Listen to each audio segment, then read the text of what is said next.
नमोस्तु देवी वाराहि। श्रीमाता श्री महाराज्ञी श्रीमत् ಸಿಂಹಾಸನೇಶ್ವರಿ. ವಾರಾಹಿ ದೇವಿನ ಯಾಕೆ ಶಕ್ತಿ ಅಧಿದೇವತೆ ಅಂತ ಕರೀತಾರೆ? ಆಕೆ ಶವದ ಮೇಲೆ ಕೂತು ಆಕೆ ಕೋರೆ ಹಲ್ಲುಗಳಿಂದ ಎಷ್ಟೋ ಸಹಸ್ರ ರಾಕ್ಷಸಗಳನ್ನ ವಧೆ ಮಾಡ್ತಾ ಇದ್ಲಂತೆ.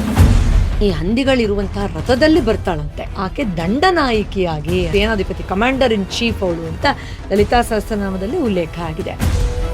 ಹಂದಿ ನೆಲದಿಂದ ಅಗ್ದು ಹೊಲಸನ್ನ ಹೊರಗಡೆ ತೆಗೆದು ತಿನ್ನತ್ತೆ ಅನ್ನೋ ರೀತಿಯಲ್ಲಿ ಗಮನಿಸ್ತೀವಿ. ನಮ್ಮ ಒಳಗಡೆನೆ ಇರುವಂತಹ ವಾಸನೆಗಳು ಏನಿದೆ, ಯಾರಿಗೂ ಗೊತ್ತಿಲ್ಲ ಅಂತ ಗುಪ್ತವಾಗಿ ಒಳಗಡೆ ಇಟ್ಕೊಂಡಿದೀವಿ, ಅದನ್ನೂ ಹೊರಗೆ ತೆಗೆದು ನಮ್ಮನ್ನು ಉದ್ಧಾರ ಮಾಡುವಂತ ಆಕೆ ಬೇರೆ ಬೇರೆ ವಾಹನದಲ್ಲಿ ಬರ್ತಾಳೆ ಅಂತ ಉಲ್ಲೇಖ ಇದೆ. ಸಿಂಹ, ಹಂದಿ, ಸರ್ಪ, ಎಮ್ಮೆ, ಕೋಣ ಇತ್ಯಾದಿ. ಸಿಂಹಾರೂಢಳಾಗಿ ಬಂದಾಗ ಆ ಸಿಂಹದ ನಖ ಅಂದ್ರೆ ಉಗುರುಗಳಿದೆಯಲ್ಲ, ಅದೇನಾದ್ರೂ ಭೂಮಿ ಮೇಲೆ ಹೀಗೆ ಬರ್ಚಿದ್ರೆ ಭೂಲೋಕದಿಂದ ಪಾತಾಳ ಲೋಕದವರೆಗೂ ಅದರ ಶಕ್ತಿ ಕಂಪನಗಳು ಸಂಚಾರ ಆಗುತ್ತಂತೆ. ಅಂದ್ರೆ ಕೇವಲ ವಾಹನಕ್ಕೆ ಇಷ್ಟು ಪರಾಕ್ರಮ ಇರಬೇಕಾದ್ರೆ ಅದರ ಮೇಲೆ ಕೂತಿರೋ ಜಗನ್ಮಾತೆಯಲ್ಲಿ ಇನ್ನೇನಿರಬಹುದು ಅಂತ ಒಂದು ಕ್ಷಣ ಅಬ್ಬಾ ಅಂತ ಅನ್ಸುತ್ತೆ. ಬ್ಲ್ಯಾಕ್ ಮ್ಯಾಜಿಕ್ ಅಥವಾ ಶತ್ರುಗಳ ವಿನಾಶಕ್ಕೆ, ಇಲ್ಲಿ ಶತ್ರುಗಳ ವಿನಾಶ ಅಂದ ತಕ್ಷಣ ನಮ್ಗೆ ಯಾರು ತೊಂದರೆ ಕೊಡ್ತಾ ಇದಾರೋ ಅವ್ರು ನಾಶ ಆಗ್ಬಿಡ್ಬೇಕು, ಅವ್ರು ಸತ್ತೋಗ್ಬಿಡ್ಬೇಕು, ಅವ್ರು ಹಾಳಾಗ್ಬಿಡ್ಬೇಕು, ಅಥವಾ ನಾವು ಮಾತಾಡ್ಬೇಕಾರೆ ಅವ್ರು ಹಾಳಾಗೋಗ್ಬಿಡ್ತಾರ ಬಿಡು ಇಲ್ಲಿ ಹೋಗಿ ಬಂದಿದ್ಯಾ. ಖಂಡಿತ ಇಲ್ಲ. ತಪ್ಪು ತಪ್ಪು ತಪ್ಪು. ತೆಲುಗುಲಿ ಪವನ್ ಕಲ್ಯಾಣ್ ಅವರು ಕರಂಗುಲಿ ಮಾಲ ಹಾಕೊಂಡು ದೇವಿ ಪೂಜೆನ ಮಾಡ್ತಾರೆ 9 ದಿನ ಅವ್ರು ಊಟ ಮಾಡಲ್ಲ. ನವರಾತ್ರಿ ಪೂಜೆ, ವಾರಾಹಿ ದೇವಿ ನವರಾತ್ರಿ ಮಾಡ್ತಾರೆ ಅಂತಲ್ಲ, ಆಕೆನ ಪೂಜಿಸ್ಬೇಕು ಅಂದ್ರೆ ಅದು ಒಂದು ಸರಿಯಾದಂತ ವಿಧಾನ ಏನು? ಫ್ರೆಶರ್ಸ್ ನಿಮಗ್ ಭಯ ಇದ್ರೆ ಬೇಡ, ಲಲಿತಾ ದೇವಿಯ ಚಿತ್ರಪಟವನ್ನ ಇಡಿ, ಫೋಟೋವನ್ನೇ ಇಟ್ಟು ಅಥವಾ ಆಕೆಯನ್ನೇ ಆರಾಧನೆ ಮಾಡ್ತಾ ಅಮ್ಮನವರನ್ನ, ವಾರಾಹಿ ದೇವಿಯ ಆರಾಧನೆಯನ್ನ ಮಾಡಿ. ಮತ್ತು ರೀಸೆಂಟ್ ಆಗಿ ನಾನು ಒಂದು ಇಂಟರ್ವ್ಯೂ ನೋಡಿದ್ದು, ಶ್ರುತಿ ಹಾಸನ್ ಅವರು ತಮಿಳ್ನಾಡಿನ ಒಂದು ಸಣ್ಣ ದೇವಸ್ಥಾನ ಅಂತೆ, ಅಲ್ಲಿ ಹೋಗಿ ಆ ತಾಯಿಯ ದರ್ಶನ ಮಾಡಿದ್ಮೇಲೆ ಚಮತ್ಕಾರಯುತವಾಗಿ ಅವ್ರ ಜೀವನದಲ್ಲಿ ಬದಲಾವಣೆಗಳಾಯಿತು. ಸಾಕಷ್ಟು ಒಂದು ಉನ್ನತವಾದ ಬದಲಾವಣೆಯ ವೃತ್ತಿಯಲ್ಲೂ ಮಾನಸಿಕ ಸ್ಥಿತಿಯಲ್ಲೂ ಗಮನಿಸಿದೆ ಅಂತ ಮುಕ್ತವಾಗಿ ಹೇಳ್ಕೊಳ್ತಾರೆ. ಈಗ ವಾರಾಹಿ ನವರಾತ್ರಿಗಳು ಏನಿರ್ತಲ್ಲ, ಈ ನವರಾತ್ರಿಗಳು ಬಹಳ ಮುಖ್ಯವಾದದ್ದು. ನಿಮ್ಗೆ ಗೊತ್ತಾ 4 ನವರಾತ್ರಿಗಳಿದೆ ಅಂತ? 2 ವೈಭವದಿಂದ ವಿಜೃಂಭಣೆಯಿಂದ ಮಾಡುವಂತ 2 ನವರಾತ್ರಿಗಳು ನಮ್ಗೆ ಗೊತ್ತೇ ಇದೆ. ಆದ್ರೆ 2 ಗುಪ್ತ ನವರಾತ್ರಿಗಳಿದೆ. ಓಕೆ, ಒಂದು ಮಾಘ ಮಾಸದಲ್ಲಿ ಬರುತ್ತೆ, ಅದು ಶ್ಯಾಮಲಾ ದೇವಿಗೋಸ್ಕರ ಮಾಡುವಂತಹ ಶ್ಯಾಮಲಾ ನವರಾತ್ರಿ. 2ನೇದು ಇದು ಆಷಾಢ ಮಾಸದಲ್ಲಿ ಬರುವಂತಹ ವಾರಾಹಿ ದೇವಿಯ ನವರಾತ್ರಿ.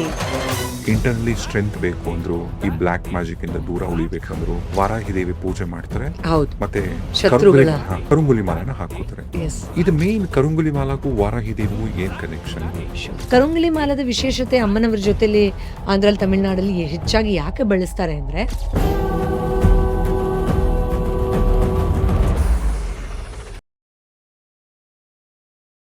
ರಾಜೇಶ್ ಸಿವಿಲ್ಸ್ ನ ಈ ಮತ್ತೊಂದು ಪಾಡ್ಕಾಸ್ಟ್ಗೆ ಸ್ವಾಗತ. ಇವತ್ತು ನಾವು ಪಾಡ್ಕಾಸ್ಟ್ ಅಲ್ಲಿ ನಾವು ಮಾತಾಡ್ತಿರ್ತಕ್ಕಂಥ ವಿಚಾರ ದೇವಿ ವರಾಹಿ ದೇವಿ ಬಗ್ಗೆ. ಯಾರು ಈ ವರಾಹಿ ದೇವಿ? ಯಾಕೆ ಈಕೆನ ಶಕ್ತಿ ದೇವತೆ ಅಂತ ಕರೀತಾರೆ?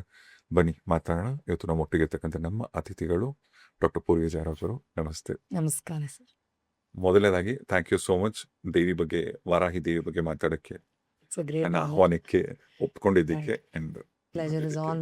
ಅದರಲ್ಲೂ ಈ ವಿಶೇಷವಾದ ಗುಪ್ತ ನವರಾತ್ರಿಯ ಸಮಯದಲ್ಲಿ ದೇವಿಯ ಬಗ್ಗೆ ಆರಾಧನೆ ಮಾಡೋದೇ ಒಂದು ಆಚರಣೆ, ಒಂದು ಪೂಜೆ, ಒಂದು ಅನುಷ್ಠಾನ ತರ ಇದೆ. ಸೊ ಆ ವಿಶೇಷವಾದ ಅವಕಾಶಕ್ಕೆ ನಿಮಗೂ ಧನ್ಯವಾದ, ಎಲ್ಲ ಮಾತ್ರೆಯರಿಗೂ ಧನ್ಯವಾದಗಳು. ನಾನು 2-3 ವರ್ಷದ ಮುಂಚೆ ಕಾಶಿಗೆ ಒಂದ್ಸರಿ ಫಸ್ಟ್ ಟೈಮ್ ಕಾಶಿಗೆ ಹೋದಂಥ ಟೈಮಲ್ಲಿ ಅಲ್ಲಿ ವಿಶ್ವನಾಥನ ದರ್ಶನ ಮುಗಿಸ್ಕೊಂಡು ಆಮೇಲೆ ಅದೇ ಕಾಲಭೈರವ ವಿಶ್ವನಾಥ, ಆಮೇಲೆ ಮತ್ತೆ ಅನ್ನಪೂರ್ಣೇಶ್ವರಿ ದೇವಿ, ಮತ್ತೆ ಅಲ್ಲಿ ಮಣಿಕರ್ಣಿಕಾ ಘಾಟ್ ಆಗಲಿ, ಬೇರೆ ಕಾಶಿ ವಿಶಾಲಾಕ್ಷಿ ಅಮ್ಮನೆಲ್ಲ ದರ್ಶನ ಮಾಡಿಕೊಂಡು ಬೆಳಗ್ಗೆನೆ ಒಂದು 7 ಗಂಟೆ 7:15 ಒಂದು ಸಾಲಲ್ಲಿ ಟೆಂಪಲ್ ಪಕ್ಕದ ಕ್ರಾಸ್ ಅಲ್ಲಿ ಚಿಕ್ಕ ಗೊತ್ತಲ್ಲ, ಪುರಿಯೋರೆ ಒಂದು ದೊಡ್ಡ ರೋಡ್ ಪೂರ್ತಿ ಹೆಣ್ಮಕ್ಳು, ಬಹುತೇಕ ಮಂದಿ ಕೆಂಪು ಕಲರ್ ಸೀರೆ, ತುಂಬಾ ಜನ ಗಂಡಸರು, ಬಹುತೇಕ ಮಂದಿ ಆಂಧವರು. ಒಂದು ಅಬ್ಸರ್ವ್ ಮಾಡಿದ್ರು, ಎಲ್ಲರ ಕತ್ತಲ್ಲೂ ಕರುಂಗುಲಿ ಮಾಲ, ಬಹುತೇಕ ಮಂದಿ ಲೇಡೀಸ್ ಎಲ್ಲರೂ ಕೆಂಪು ಕಲರ್ ಸಾರಿ. ಆಮೇಲೆ ಅವರು ಕುಂಕುಮ ಇಟ್ಟಿದ್ದಂಥ ರೀತಿನೇ ಬೇರೆ ಇತ್ತು. ಆಮೇಲೆ ಅವ್ರು ಅಷ್ಟು ಸಾಲಲ್ಲಿ ನಿಂತಿದ್ದಷ್ಟು ಏನೋ ಜಪ ಮಾಡ್ತಾ ಇದ್ರು. ಆಮೇಲೆ ಏನಿದು, ಎಲ್ಲಿ ಹೋಗ್ತಿದ್ದಾರೆ ಅಂತ ಅಂದ್ಬಿಟ್ಟು ಕೇಳಿದೆ. ಆಮೇಲೆ ಅವರು ಪೊಲೀಸರನ್ನು ಕೇಳಿದೆ. ಅವ್ರು ಹೇಳಿದ್ರು ವಾರಾಹಿ ದೇವಿ ಇಲ್ಲಿ ದೇವಸ್ಥಾನ ಇದೆ. ನನಗೆ ಏನೋ ಕುತೂಹಲ ಮೇಲೆ ನಾನು ಅಲ್ಲಿ ಅಂದ್ರೆ ವಾರಾಹಿ ಏನಕ್ಕೆ ಬೆಳಗ್ಗೆ ಇಷ್ಟು ರಶ್ ಇಷ್ಟು ಟೆಂಪಲ್ಗೆ ಅಂದ್ಬಿಟ್ಟು, ಆಮೇಲೆ ನನಗೆ ಅಲ್ಲಿ ಗೊತ್ತಾಗಿದ್ದು ಏನು ಅಂದ್ರೆ, ವಾರಾಹಿ ದೇವಿ ಯಾರಿದಾರಲ್ಲ ಈಕೆ ಕಾಶಿನ ಪ್ರತಿ ರಾತ್ರಿ ಕಾಯ್ತಕ್ಕಂಥ ಕ್ಷೇತ್ರ ಪಾಲಕಿ ಆಕೆ. ಅಬ್ಸಲ್ಯೂಟ್ಲಿ. ಪ್ರತಿದಿನ Yes. ರಾತ್ರಿ ಆಕೆ ಕಾಶಿ ನಗರವೆಲ್ಲ ಕಾದು ಬೆಳಗ್ಗಿನ 7 ಗಂಟೆಗೆ ಬಂದು ದೇವಸ್ಥಾನ ಸೇರ್ತಾಳಂತೆ ಕಾಶಿಲಿ. ಆ ದೇವಸ್ಥಾನ ಏನಿತ್ತಲ್ಲ ಕಾಶಿಲಿ ವಾರಾಹಿ ದೇವಿ ದೇವಸ್ಥಾನ, ದರ್ಶನ ಕೇವಲ 1 ಅವರ್ ಮಾತ್ರ. ಹೌದು. ಪ್ರತಿದಿನ ಬೆಳಗ್ಗೆ 7:30 8:30 ತನಕ ಮಾತ್ರ ನಿಮಗೆ ಈ ದೇವ್ರ ದರ್ಶನ ಆಗುತ್ತೆ. ವಿಶ್ರಾಮ ತಗೊಳ್ಬೇಕು. ಅಷ್ಟೇ. ಅದು ಒಂದು ಸಣ್ಣ ಕಿಂಡಿಯಲ್ಲಿ ನಿಮ್ಮ ದೇವರು ತೋರಿಸ್ತಾರಂತೆ. ಹೌದು. ಅಷ್ಟೇ. ಹೌದು. 8:30 9 ಗಂಟೆಗೆ ದೇವಸ್ಥಾನ ಬಾಗ್ಲು ಕ್ಲೋಸ್. 1 ಅವರ್ ಅಷ್ಟೇ ದೇವಸ್ಥಾನ. ನನಗೆ ಅವಾಗ ವಾರಾಹಿ ದೇವಿ ಬಗ್ಗೆ ನಾನು ತಿಳ್ಕೊಳಕ್ ಶುರು ಮಾಡಿದೆ. ಆಮೇಲೆ ಒಂದೊಂದೇ ಆರ್ಟಿಕಲ್ಸ್ ಓದ್ತಿದ್ದೆ. ಆಮೇಲೆ ಯೂಟ್ಯೂಬಲ್ಲೆಲ್ಲ ಹುಡುಕ್ದಾಗ ಅವಾಗ ನನಗೆ ಗೊತ್ತಾಯ್ತು, ಈ ತೆಲುಗು ಆಂಧ್ರ ಪ್ರದೇಶದ DCM ತುಂಬಾ ಪವನ್ ದೊಡ್ಡ- ಕಲ್ಯಾಣ್ ಅವರಿದಾರಲ್ಲ, ಅವ್ರ ಕತ್ತಲ್ಲಿ ಕರುಂಗಲಿ ಮಾಲ ಹಾಕ್ತಾರೆ. ವಾರಾಹಿ ದೇವಿ ಆರಾಧನೆ. 9 ದಿನ ಏನ್ ನಡೆಯುತ್ತಲ್ಲ, 9 ದಿನ ಉಪವಾಸ ಇರ್ತಾರೆ, ಮತ್ತೆ ವ್ರತ ಮಾಡ್ತಾರೆ. ಇದೆಲ್ಲ ಕೇಳಿದಾಗ ನನಗನ್ಸಿದ್ದು, ಅಪ್ಪ Yes. ಎಷ್ಟು ಅದ್ಭುತವಾದಂತ ದೇವಿ ಈಕೆ ಅಂತ. ಹೌದು. ಈಗ ನೀವು ವಾರಾಹಿ ದೇವಿನ ಪೂಜೆ ಮಾಡೋರು ನೋಡಿ, ಬಹುತೇಕ ಮಂದಿ ಆಂಧ್ರಲ್ಲಾಗ್ಬೋದು, ತಮಿಳ್ನಾಡಲ್ಲಾಗ್ಬೋದು, ವಾರಾಹಿ ದೇವಿನ ಯಾರು ಪೂಜಿಸ್ತಾರೆ ಅವರು ಆಲ್ಮೋಸ್ಟ್ ಪ್ರತಿಯೊಬ್ರು ಕರುಂಗುಲಿ ಮಾಲ ಹಾಕೊಂಡೇ ದೇವಿನ ಪೂಜೆ ಮಾಡ್ತಾರೆ. ಹೌದು. ಈಗ ಕರುಂಗುಲಿ ಮಾಲನೆ ಹಾಕೊಂಡು ಯಾಕೆ ದೇವಿನ ಪೂಜೆ ಮಾಡಬೇಕು? ರೈಟ್. ಇಷ್ಟಕ್ಕೂ ವಾರಾಹಿ ದೇವಿಗೂ ಕರುಂಗುಲಿ ಮಾಲೆಗೂ ಇರ್ತಕ್ಕಂಥ ಸಂಬಂಧ ಏನು? ರೈಟ್. ಮತ್ತೆ ನಿಮಗೆ ಇಂಟರ್ನಲಿ ಸ್ಟ್ರೆಂತ್ ಬೇಕು ಅಂದ್ರು, ಈ ಬ್ಲ್ಯಾಕ್ ಮ್ಯಾಜಿಕ್ ಇಂದ ದೂರ ಉಳಿಬೇಕಂದ್ರು ವಾರಾಹಿ ದೇವಿ ಪೂಜೆ ಮಾಡ್ತಾರೆ. ಹೌದು. ಮತ್ತೆ ಶತ್ರುಗಳ ಕರುಂಗುಲಿ ಮಾಲನ ಹಾಕೋತಾರೆ. ಎಸ್. ಇದು ಮೇನ್ ಕರುಂಗುಲಿ ಮಾಲಾಗೂ ವಾರಾಹಿ ದೇವಿಗೂ ಏನ್ ಕನೆಕ್ಷನ್ ಇದು? ಶೂರ್. ಕಳೆದ ಸಂಚಿಕೆಗಳಲ್ಲಿ ಹೇಳ್ತಾ ಇದ್ವಿ, ಕರುಂಗಲಿ ಮಾಲ ವಿಶೇಷವಾಗಿ ಒಂದು ಮರದಿಂದ ಬರುವಂಥದ್ದು ಇತ್ಯಾದಿ ಅರ್ತ್ ಎಲಿಮೆಂಟ್ನ ಹೆಚ್ಚಾಗಿ ರೆಪ್ರೆಸೆಂಟ್ ಮಾಡುತ್ತೆ. ಇಲ್ಲಿ ಇನ್ನೂ ವಿಶೇಷ ಏನು ಅಂದರೆ, ಇದು ಭೂವರಾಹ ದೇವಿಗೂ ಇದಕ್ಕೂ ಇರೋ ಕನೆಕ್ಷನ್ ನೋಡಿದ್ರೆ, ನಾವು ಸ್ಥೂಲ ಶರೀರ, ಕಾರಣ ಶರೀರ, ಸೂಕ್ಷ್ಮ ಶರೀರ ಎಲ್ಲ ಲೆವೆಲ್ಸಲ್ಲೂ ನಮ್ಮೇಲೆ ನಾವು ವರ್ಕ್ ಮಾಡಬೇಕು. Causal body, subtle body, gross body ಅಂತ ಹೇಳ್ತೀವಿ. ಈ ಎಲ್ಲ ಲೆವೆಲಲ್ಲೂ ನಮಗೊಂದು ಅವೇರ್ನೆಸ್ ಇರಬೇಕು that we have to work ಅಂತ. ಈ ಎಲ್ಲ ಲೆವೆಲಲ್ಲಿರೋ ಬ್ಲಾಕೇಜಸ್ ಅಥವಾ ನೆಗೆಟಿವಿಟಿನ ಕ್ಲೆನ್ಸ್ ಮಾಡಲೇಬೇಕು ನಾವು ಸ್ಪಿರಿಚುವಲಿ ನಮ್ಮನ್ನು ಲಿಫ್ಟ್ ಮಾಡ್ಕೊಳ್ಳೋಕ್ಕೆ. ಸೊ ಈ ಥರದೊಂದು ನ್ಯಾಚುರಲ್ಲು ಎಷ್ಟೋ ಸಾವಿರಾರು ವರ್ಷದಿಂದ ರೂಢಿಯಿಂದ ಬಂದಿರೋವಂಥದ್ದು, ವಿಶೇಷವಾಗಿ ಕೆಲವೊಂದು ಅಂಶಗಳು ಕೆಲವೊಂದು ದೇವಾನುದೇವತೆಗಳ ಜೊತೆಲೆ ಕನೆಕ್ಟ್ ಆಗೋಕ್ಕೆ ಈಸಿ ಆಗಿದೆ ಅಂತ ಉಲ್ಲೇಖ ಆಗಿರುವಂಥದ್ದನ್ನು ಬಳಸಿದಾಗ ಖಂಡಿತ ಅದರ ಸಾಧನೆ ಸುಲಭ ಆಗುತ್ತೆ. ಮತ್ತು ಕರುಂಗಲಿ ಮಾಲದ ವಿಶೇಷತೆ ಅಮ್ಮನವ್ರ ಜೊತೆಲಿ ಆಂಧ್ರಲ್ಲಿ ತಮಿಳ್ನಾಡಲ್ಲಿ ಹೆಚ್ಚಾಗಿ ಯಾಕೆ ಬಳಸ್ತಾರೆ ಅಂದರೆ, ನಾನು ಆಗಲೇ ಹೇಳಿದಾಗೆ, ಒಂದು ಶುದ್ಧೀಕರಣ, ಪ್ಯೂರಿಫಿಕೇಷನ್ನು, ಇನ್ನೊಂದು ಆ ಡಿಸಿಪ್ಲಿನ್ ಇರಬಹುದು, ಇನ್ನೊಂದು ಆ ಒಂದು ಎಕ್ಸ್ಪ್ಯಾನ್ಷನ್ ಆಫ್ ಲೈಟ್. ಅದೆಲ್ಲವನ್ನು ಫಸ್ಟ್ ಆಫ್ ಆಲ್ ನಾನು ಅದನ್ನು ಎಕ್ಸ್ಪೀರಿಯನ್ಸೇ ಮಾಡಿಲ್ಲ ಅಂದರೆ, ಅದು ಹೇಗಿರುತ್ತೆ ಅಂತ ನನಗೆ ಸೂಕ್ಷ್ಮವಾಗಿ ಕೂಡ ಗೊತ್ತೇ ಆಗಿಲ್ಲ ಅಂದರೆ, ನಂಗೆ ಅದು ರೆಫರೆನ್ಸ್ ತೊಗೊಳಕ್ಕೆ ನನ್ನ ಮನಸ್ಸಿಗೆ ಸಾಧ್ಯ ಆಗಲ್ಲ. ಅದರಿಂದ ಕೆಲವು ಸತಿ ಮಾಧ್ಯಮಗಳು ಬೇಕಾಗತ್ತೆ. ನೀವು ಅದ್ರ ಮೇಲೆ ಅವಲಂಬಿತ ಆದ್ರೇ ಆಗೋದು ನಾ ಹೇಳ್ತಾ ಇಲ್ಲ, ಆದರೆ ಇಟ್ ಮೇಕ್ಸ್ ಲೈಫ್ ಈಸಿಯರ್ ಅಲ್ವಾ. ಈಗ ನಮಗೆ ಒಂದು ಲ್ಯಾಂಡ್ಲೈನ್ ಇತ್ತು, ಈಗ ಮೊಬೈಲ್ ಫೋನ್ ಇದೆ, things are much easier to communicate. ಅದನ್ನು ನಾವು ಇಲ್ಲ ಅಂತ ಹೇಳೋಕ್ಕಾಗದೇ ಇಲ್ಲ. ಹಾಗೆ ಸೊ ಆರಾಧನೆಯಲ್ಲಿ ಖಂಡಿತ it helps us keep ourselves grounded, release the unwanted, ಮತ್ತು ಒಳ್ಳೆಯದನ್ನು ಸ್ವೀಕಾರ ಮಾಡೋದಕ್ಕೂ ಆಕರ್ಷಣೆ ಮಾಡೋದಕ್ಕೂ ಹೆಚ್ಚು ನಮ್ಮ ಮನಸ್ಸು ತೆರೆದಿರೋದಕ್ಕೆ ಸಹಾಯ ಮಾಡುತ್ತೆ. ಖಂಡಿತವಾಗಿಯೂ ಅದರ ಅನುಭವವನ್ನು ಸಾಕಷ್ಟು ಜನ ಪಡೆದಿರೋದ್ರಿಂದ ಅದರ ಬಳಕೆಯ ಬಗ್ಗೆನೂ ಹೇಳ್ತಾರೆ. ಈಗ ಕರುಂಗುಲಿ ಮಾಲ ವಾರಾಹಿ ದೇವಿ ಜೊತೆ ಕನೆಕ್ಷನ್ ಅಂತ ಅಂತಾರೆ. ನೀವು ವಾರಾಹಿ ದೇವಿನ ಪೂಜೆ ಮಾಡ್ಬೇಕಂದ್ರೆ ಕರುಂಗುಲಿ ಮಾಲ ಹಾಕಬೇಕು ಅಂತ ಅಂದ್ರೆ, ಇದಕ್ಕೇನಾದ್ರು ಪ್ರೂಫ್ ತರ ಏನಾದ್ರು ಇದೆಯಾ? ಇಷ್ಟಕ್ಕೂ ಇದು ಉಲ್ಲೇಖ ಎಲ್ಲಾಗಿದೆ ಇದು? ರೈಟ್. ಖಂಡಿತ ಸರ್. ಅಂದರೆ ಇವಾಗ ಏನಾಗುತ್ತೆ, ನಾವು ಈಗ ಕರುಂಗಲಿ ಮಾಲಾನೇ ದೇವಿ ಆರಾಧನೆಗೆ ಉಪಯೋಗಿಸ್ತಾ, ಅಥವಾ ಶಿವನ ಆರಾಧನೆಗೆ ರುದ್ರಾಕ್ಷಿ ಮಾಲೆಯನ್ನು ಉಪಯೋಗಿಸೋದು, ಅಥವಾ ತುಳಸಿ ಮಾಲೆಯನ್ನು ಕೃಷ್ಣನಿಗೆ ಉಪಯೋಗಿಸೋದು, ಈ ಥರ ನಮ್ಮನ್ನು ಜಾಗೃತವಾಗಿ ಅಲೈನ್ಡ್ ಆಗಿರೋಕ್ಕೆ, ಅಲರ್ಟ್ನೆಸ್ಸನ್ನು ಯಾವಾಗಲೂ ತೊಗೊಂಡು ಬರೋದಕ್ಕೆ, ಅಫ್ಕೋರ್ಸ್ ಆ ಬೀಟ್ಸಲ್ಲಿ ಅದಕ್ಕೆ ಆದ ವಿಶೇಷವಾದ ಶಕ್ತಿ ಇದೆ, ನಾನು ಆಗಲೇ ಪ್ರೀವಿಯಸ್ ಇದರಲ್ಲಿ ಎಕ್ಸ್ಪ್ಲೇನ್ ಮಾಡಿದಾಗೆ. But it ensures that you are aligned consistently to that energy. ಅಂದರೆ ಆಧ್ಯಾತ್ಮ ಅನ್ನೋದು ಏನೋ ಒಂಥರ ಅಡ್ವರ್ಟೈಸ್ಮೆಂಟ್ ಥರ ಬಂದು ಹೋದಂಗೆ ಆಗಬಾರ್ದು ನೋಡಿ. ಅದೊಂದು ಅಲೈನ್ಮೆಂಟ್, ಯಾವ ಥರ ಅಂದರೆ ಪರ್ಮನೆಂಟ್ ಅಲೈನ್ಮೆಂಟ್. ಅದು ಬಂದು ಹೋಗೋ ಬೆಳಕಲ್ಲ, ಅದು ಶಾಶ್ವತವಾಗಿ ಸ್ಥಿರವಾಗಿ ನಿಮ್ಮಲ್ಲೇ ಜಾಗೃತವಾಗೋ ಬೆಳಕು ಅಲ್ವಾ. ಅದರಲ್ಲೂ ವಾರಾಹಿ ದೇವಿ ಅಂತ ಒಂದು ಶಕ್ತಿಯನ್ನು ಜಾಗೃತ ಮಾಡ್ಕೊಳ್ತೀವಿ ಅಂದರೆ, ಯಾರು ಯಾವ ರೀತಿಯ ವ್ಯಸನಗಳನ್ನು ನೋಡ್ಕೊಳ್ಳೋದಕ್ಕೂ ಹೆದರ್ಕೊಳ್ತಾರೋ ಅದನ್ನು ನಾನು ತೆಗೆದು ಹೊರ ಹಾಕ್ತೀನಿ ಅನ್ನುವಂಥ ಒಂದು ಆತ್ಮವಿಶ್ವಾಸದ ಸಾಧನೆ, ಒಂದು ರೀತಿಯ ಅನುಷ್ಠಾನ ಅದು. ಆ ಥರ ಇರಬೇಕಾದ್ರೆ ಖಂಡಿತ ನಮಗೆ ಈ ಥರದ್ದು, ಎಸ್ಪೆಷಲಿ ನಾನು ಲಾಸ್ಟ್ ಇದರಲ್ಲೂ ಹೇಳ್ತಾ ಇದ್ದೆ, ಕರುಂಗಲಿ ಮಾಲಾ ಈ ಥರದ್ದೆಲ್ಲ ನಮಗೆ ಮೋರ್ ಆಫ್ ಅರ್ತ್ ಎಲಿಮೆಂಟ್ಗೆ ಸಂಬಂಧಪಟ್ಟ ಕ್ಲೆನ್ಸಿಂಗ್ ಕ್ಲೀನಿಂಗ್ ಮಾಡುತ್ತೆ. ಆ್ಯಂಡ್ ಅಲ್ಲೇ ತುಂಬ ಜನ ಸಿಕ್ಕಾಕೊಳ್ಳೋದು ಕೂಡ ಆ ಒಂದು ಬ್ಲಾಕೇಜಸಲ್ಲೇ. ಸೊ ಯಾವಾಗ ನಮಗೆ ಆ ರಿಲೀಸ್ ಈಸಿ ಆಗುತ್ತೆ, ಆ ಒಂದು ಗ್ರೌಂಡೆಡ್ ಫೀಲಿಂಗ್ ಬರುತ್ತೆ, ಯಾವಾಗ ರಿಸೆಪ್ಷನ್ ಹೆಚ್ಚಾಗಕ್ಕೆ ಶುರು ಆಗುತ್ತೆ, ಯಾವಾಗ ಅದನ್ನ ನೋಡಿದಾಗೆಲ್ಲ ಅಲೈನ್ಮೆಂಟ್ ಆಟೋಮ್ಯಾಟಿಕ್ಲಿ ಬರುತ್ತೆ, ಆಗ the process becomes so much more easier. ಆಮೇಲೆ ಇದು ಸಾಕಷ್ಟು ವರ್ಷಗಳಿಂದ ರೂಢಿಗತವಾಗಿ ಇದನ್ನ ಹಾಕೊಂಡಾಗ ನಮಗೆ ಸಾಧನೆ ಸುಲಭ ಆಗಿದೆ, ಅಥವಾ ಇನ್ನೂ ಹೆಚ್ಚು ಆನಂದಮಯವಾಗಿ ಆಗಿದೆ ಅನ್ನೋದನ್ನ ಸಾಕಷ್ಟು ಜನ ಸಾಧು ಸಂತರಿಂದ ಹಿಡಿದು ರೀಸೆಂಟ್ವರೆಗೂ ಎಷ್ಟೋ ಜನ ಅನುಭವಿಸಿರ್ತಾರೆ. ಅದರದ್ದು ಪವರ್ ಇರಬಹುದು, ಇದಿರಬಹುದು. ನಾನು ಯಾವಾಗಲೂ ಹೇಳ್ತೀನಿ, ಈಗ ನಿಮ್ಮ ಮಾಲೆಯನ್ನು ನೀವು ಯೂಸ್ ಮಾಡ್ತಿರ್ತೀರಲ್ಲ, ತೆಗೆದು ಸರ್ ಕೈಯಲ್ಲಿ ಇಟ್ಕೊಂಡು ಒಂದು 5 ನಿಮಿಷ ನೀವು ಈಗ ದೇವಿಯ ಆರಾಧನೆಯನ್ನೇ ಮಾಡಿ ಅದ್ರ ಎನರ್ಜಿನ ಸೆನ್ಸ್ ಮಾಡಿ, ತುಂಬ ಈಸಿಯಾಗಿ ಈಗ ಈ ಕೈಯಲ್ಲಿ ಹಿಡ್ದಿದ್ದೀರಾ ಅಂದರೆ ನಿಜವಾಗ್ಲೂ ತುಂಬ ಜನಕ್ಕೆ ತುಂಬ ಈಸಿಯಾಗಿ ಅದು ಬ್ರೀದ್ ಮಾಡ್ತಾ ಇರೋ ಥರ ಒಂದು ಎನರ್ಜಿ ಫೀಲ್ಡ್, ಒಂದು ಶಾಖ ಖಂಡಿತ ಸೆನ್ಸ್ ಆಗುತ್ತೆ. How alive it is, how active it is, how charged it is ಅನ್ನೋದು ಖಂಡಿತ ಅದೊಂದು ಡಿಫ್ರೆನ್ಸ್ ನಮಗೆ ಫೀಲ್ ಆಗುತ್ತೆ. ನೀವು ಚಾಂಟಿಂಗ್ ಮಾಡಿದ್ಮೇಲಾದರೂ ಮಾಡಿ, ಇಲ್ಲ ಹುಣ್ಣಿಮೆಯಲ್ಲಿ ಅಥವಾ ಅಮಾವಾಸ್ಯೆಯಲ್ಲಿ ನೀವು ವಿಶೇಷವಾಗಿ ಏನಾದರೂ ಪೂಜೆ ಮಾಡಿದ್ಮೇಲಾದರೂ ಮಾಡಿ, ಅಥವಾ ಇವಾಗಲೇ ನವರಾತ್ರಿ ಸಮಯದಲ್ಲೇ ನೀವು ಆರಾಧನೆ ಮಾಡಬೇಕಾದ್ರೆ ಹಾಕ್ಕೊಂಡು ಮಾಡಿರ್ತೀರಲ್ಲ ಪೂಜೆನೆಲ್ಲ, ಅದಾದಮೇಲೆ ಒಂದು 2 ನಿಮಿಷ ಬೇಕಾದ್ರೆ ಅದ್ರ ಜೊತೆ ಆ ಒಂದು ಶಕ್ತಿಯನ್ನು ಸ್ಪಂದಿಸುವಂಥ ಪ್ರಯತ್ನವನ್ನು ಮಾಡಿ. It really makes a huge difference. It just enters you so evidently. So ಖಂಡಿತ ಒಂದು ಬ್ರಿಡ್ಜಿಂಗ್ ಸ್ಟೋನ್ ಆಗಿ ನಾನು ಈ ಥರದ್ದು ಇದನ್ನು ಖಂಡಿತ ಸಜೆಸ್ಟ್ ಮಾಡ್ತೀನಿ. ಅಂದರೆ ನಾವು ಯಾವಾಗಲೂ ಎಲ್ಲ ರೀತಿಯಲ್ಲೂ 100% of the time unless we reach there ಕರೆಕ್ಟಾಗಿ ಕನ್ಸಿಸ್ಟೆಂಟಾಗಿ ಅಲೈನಾಗಿರ್ತೀವಿ ಅಂತ ಹೇಳಕ್ಕೆ ಬರೋದಿಲ್ಲ ಅಲ್ವಾ. ನಮ್ಮೆಲ್ಲರಿಗೂ ಪ್ರಚೋದನೆ ಮಾಡೋಕ್ಕೆ ಒಂದು ಚಿಕ್ಕ ಕಲ್ಲು ಸಾಕು. ಯಾರು ಇಲ್ಲಿ ಕಲ್ಲಾಕಿದ್ದು ಎಡುಬಿಟ್ಟೆ ನಾನು ಅಂತ, ಅದರಲ್ಲೇ ನಮ್ದು ಎಲ್ಲ ಸಾಧನೆ ಇದು ಅದು ಎಲ್ಲ ಗಾಳಿ ತುರ್ಕೊಂಡ್ಬಿಟ್ಟೋಗುತ್ತೆ. ಹಾಗಿರ್ಬೇಕಾದ್ರೆ something that helps us bring us back really helps. And ಅದು ಅನುಭವಕ್ಕೆ ಬಂದಿರುತ್ತೆ ತುಂಬ ಜನಕ್ಕೆ, ಅದರಿಂದ ಅದು it becomes very close to the heart. And ಖಂಡಿತ it can be energised, reused, ಜಪಾನು ಮಾಡಬಹುದು. ಮತ್ತು ಇನ್ನೊಂದೇನು ಅಂದರೆ ಸರ್, ಯಾವುದೇ ಭಯ ಇಲ್ಲದೆ ಯಾರು ಬೇಕಾದ್ರೆ ಹಾಕ್ಕೊಳ್ಬೋದು ಅನ್ನೋದು ಇನ್ನೊಂದು ವಿಶೇಷ. ಆ್ಯಂಡ್ ಅಫ್ಕೋರ್ಸ್ ನಾನು ಆಗಲೇ ಹೇಳಿದೆ, ಬಟ್ ಸ್ಟಿಲ್ ಏನಾಗುತ್ತೆ, ನಮಗೆ ಈ ಪಥದಲ್ಲಿ ಅಡೆತಡೆ ಆಗೋದೇನು, ಈಗ ಯಾರ ಮೇಲೋ ಕೋಪ, ಜೆಲಸಿ, ಹೇಟ್ರೆಡ್ನೆಸ್ಸು, ಅಥವಾ ನನ್ನ ಮೇಲೆ ನನಗೆ ಇರುವಂಥ ಒಂದು ಡೌಟು, ಅಥವಾ ಏನೋ ನೆಗೆಟಿವ್ ಬ್ಲಾಕೇಜು, ನಾನು ಅಂದ್ಕೊಂಡಿರೋಕ್ಕಿಂತ ಮುಂಚೆ ಒಂದು 10 ಜನ ಯಾವುದೋ ಪ್ರಾಜೆಕ್ಟ್ ಮೇಲೆ ಅಂದ್ಕೊಂಡ್ಬಿಟ್ಟಿರ್ತಾರೆ. ಈಗ ಫಾರ್ ಎಕ್ಸಾಂಪಲ್ ನಾನು ಒಂದು ಮನೆ ತೊಗೋತೀನಿ, ಕಾರ್ ತೊಗೋತೀನಿ ಅಂತ ನಾನು ಅಂದ್ಕೊಳ್ಳೋಕ್ಕಿಂತ ಮುಂಚೆ, ನನ್ನ ಮೈಂಡ್ಗೆ ಅದು ಮ್ಯಾನಿಫೆಸ್ಟ್ ಮಾಡಬೇಕು ಅಂತ ಬರೋಕ್ಕಿಂತ ಮುಂಚೆ, ಇವನ ದುಡಿತಾ ಇದ್ದಾನೆ, ಇನ್ನೇನು ಮನೆ ತೊಗೊಂಡ್ಬಿಡ್ತಾರೋ, ಕಾರ್ ತೊಗೊಂಡ್ಬಿಡ್ತಾನೋ ಅಂತ ಆಲ್ರೆಡಿ ಕೆಟ್ಟದಾಗ 10 ಜನ ಅಂದ್ಕೊಂಡ್ಬಿಟ್ಟಿರ್ತಾರೆ. ನಾವು ಇನ್ನೂ ಅಲ್ಲಿಗೆ ಹೋಗೇ ಇರಲ್ಲ ನಮ್ಮ ಲೈಫಲ್ಲಿ. ಆ ಥರದ್ದು ಬ್ಲಾಕೇಜಸ್ಸನ್ನು, because these can be difficulties in our sadhana sometimes, ಅಂದರೆ ಆ ಕಂಫರ್ಟನ್ನು ಮೇಂಟೈನ್ ಮಾಡೋದು ತುಂಬ ಇಂಪಾರ್ಟೆಂಟ್ ಆಗುತ್ತೆ, ಆ ಕ್ಲೆನ್ಸಿಂಗನ್ನು.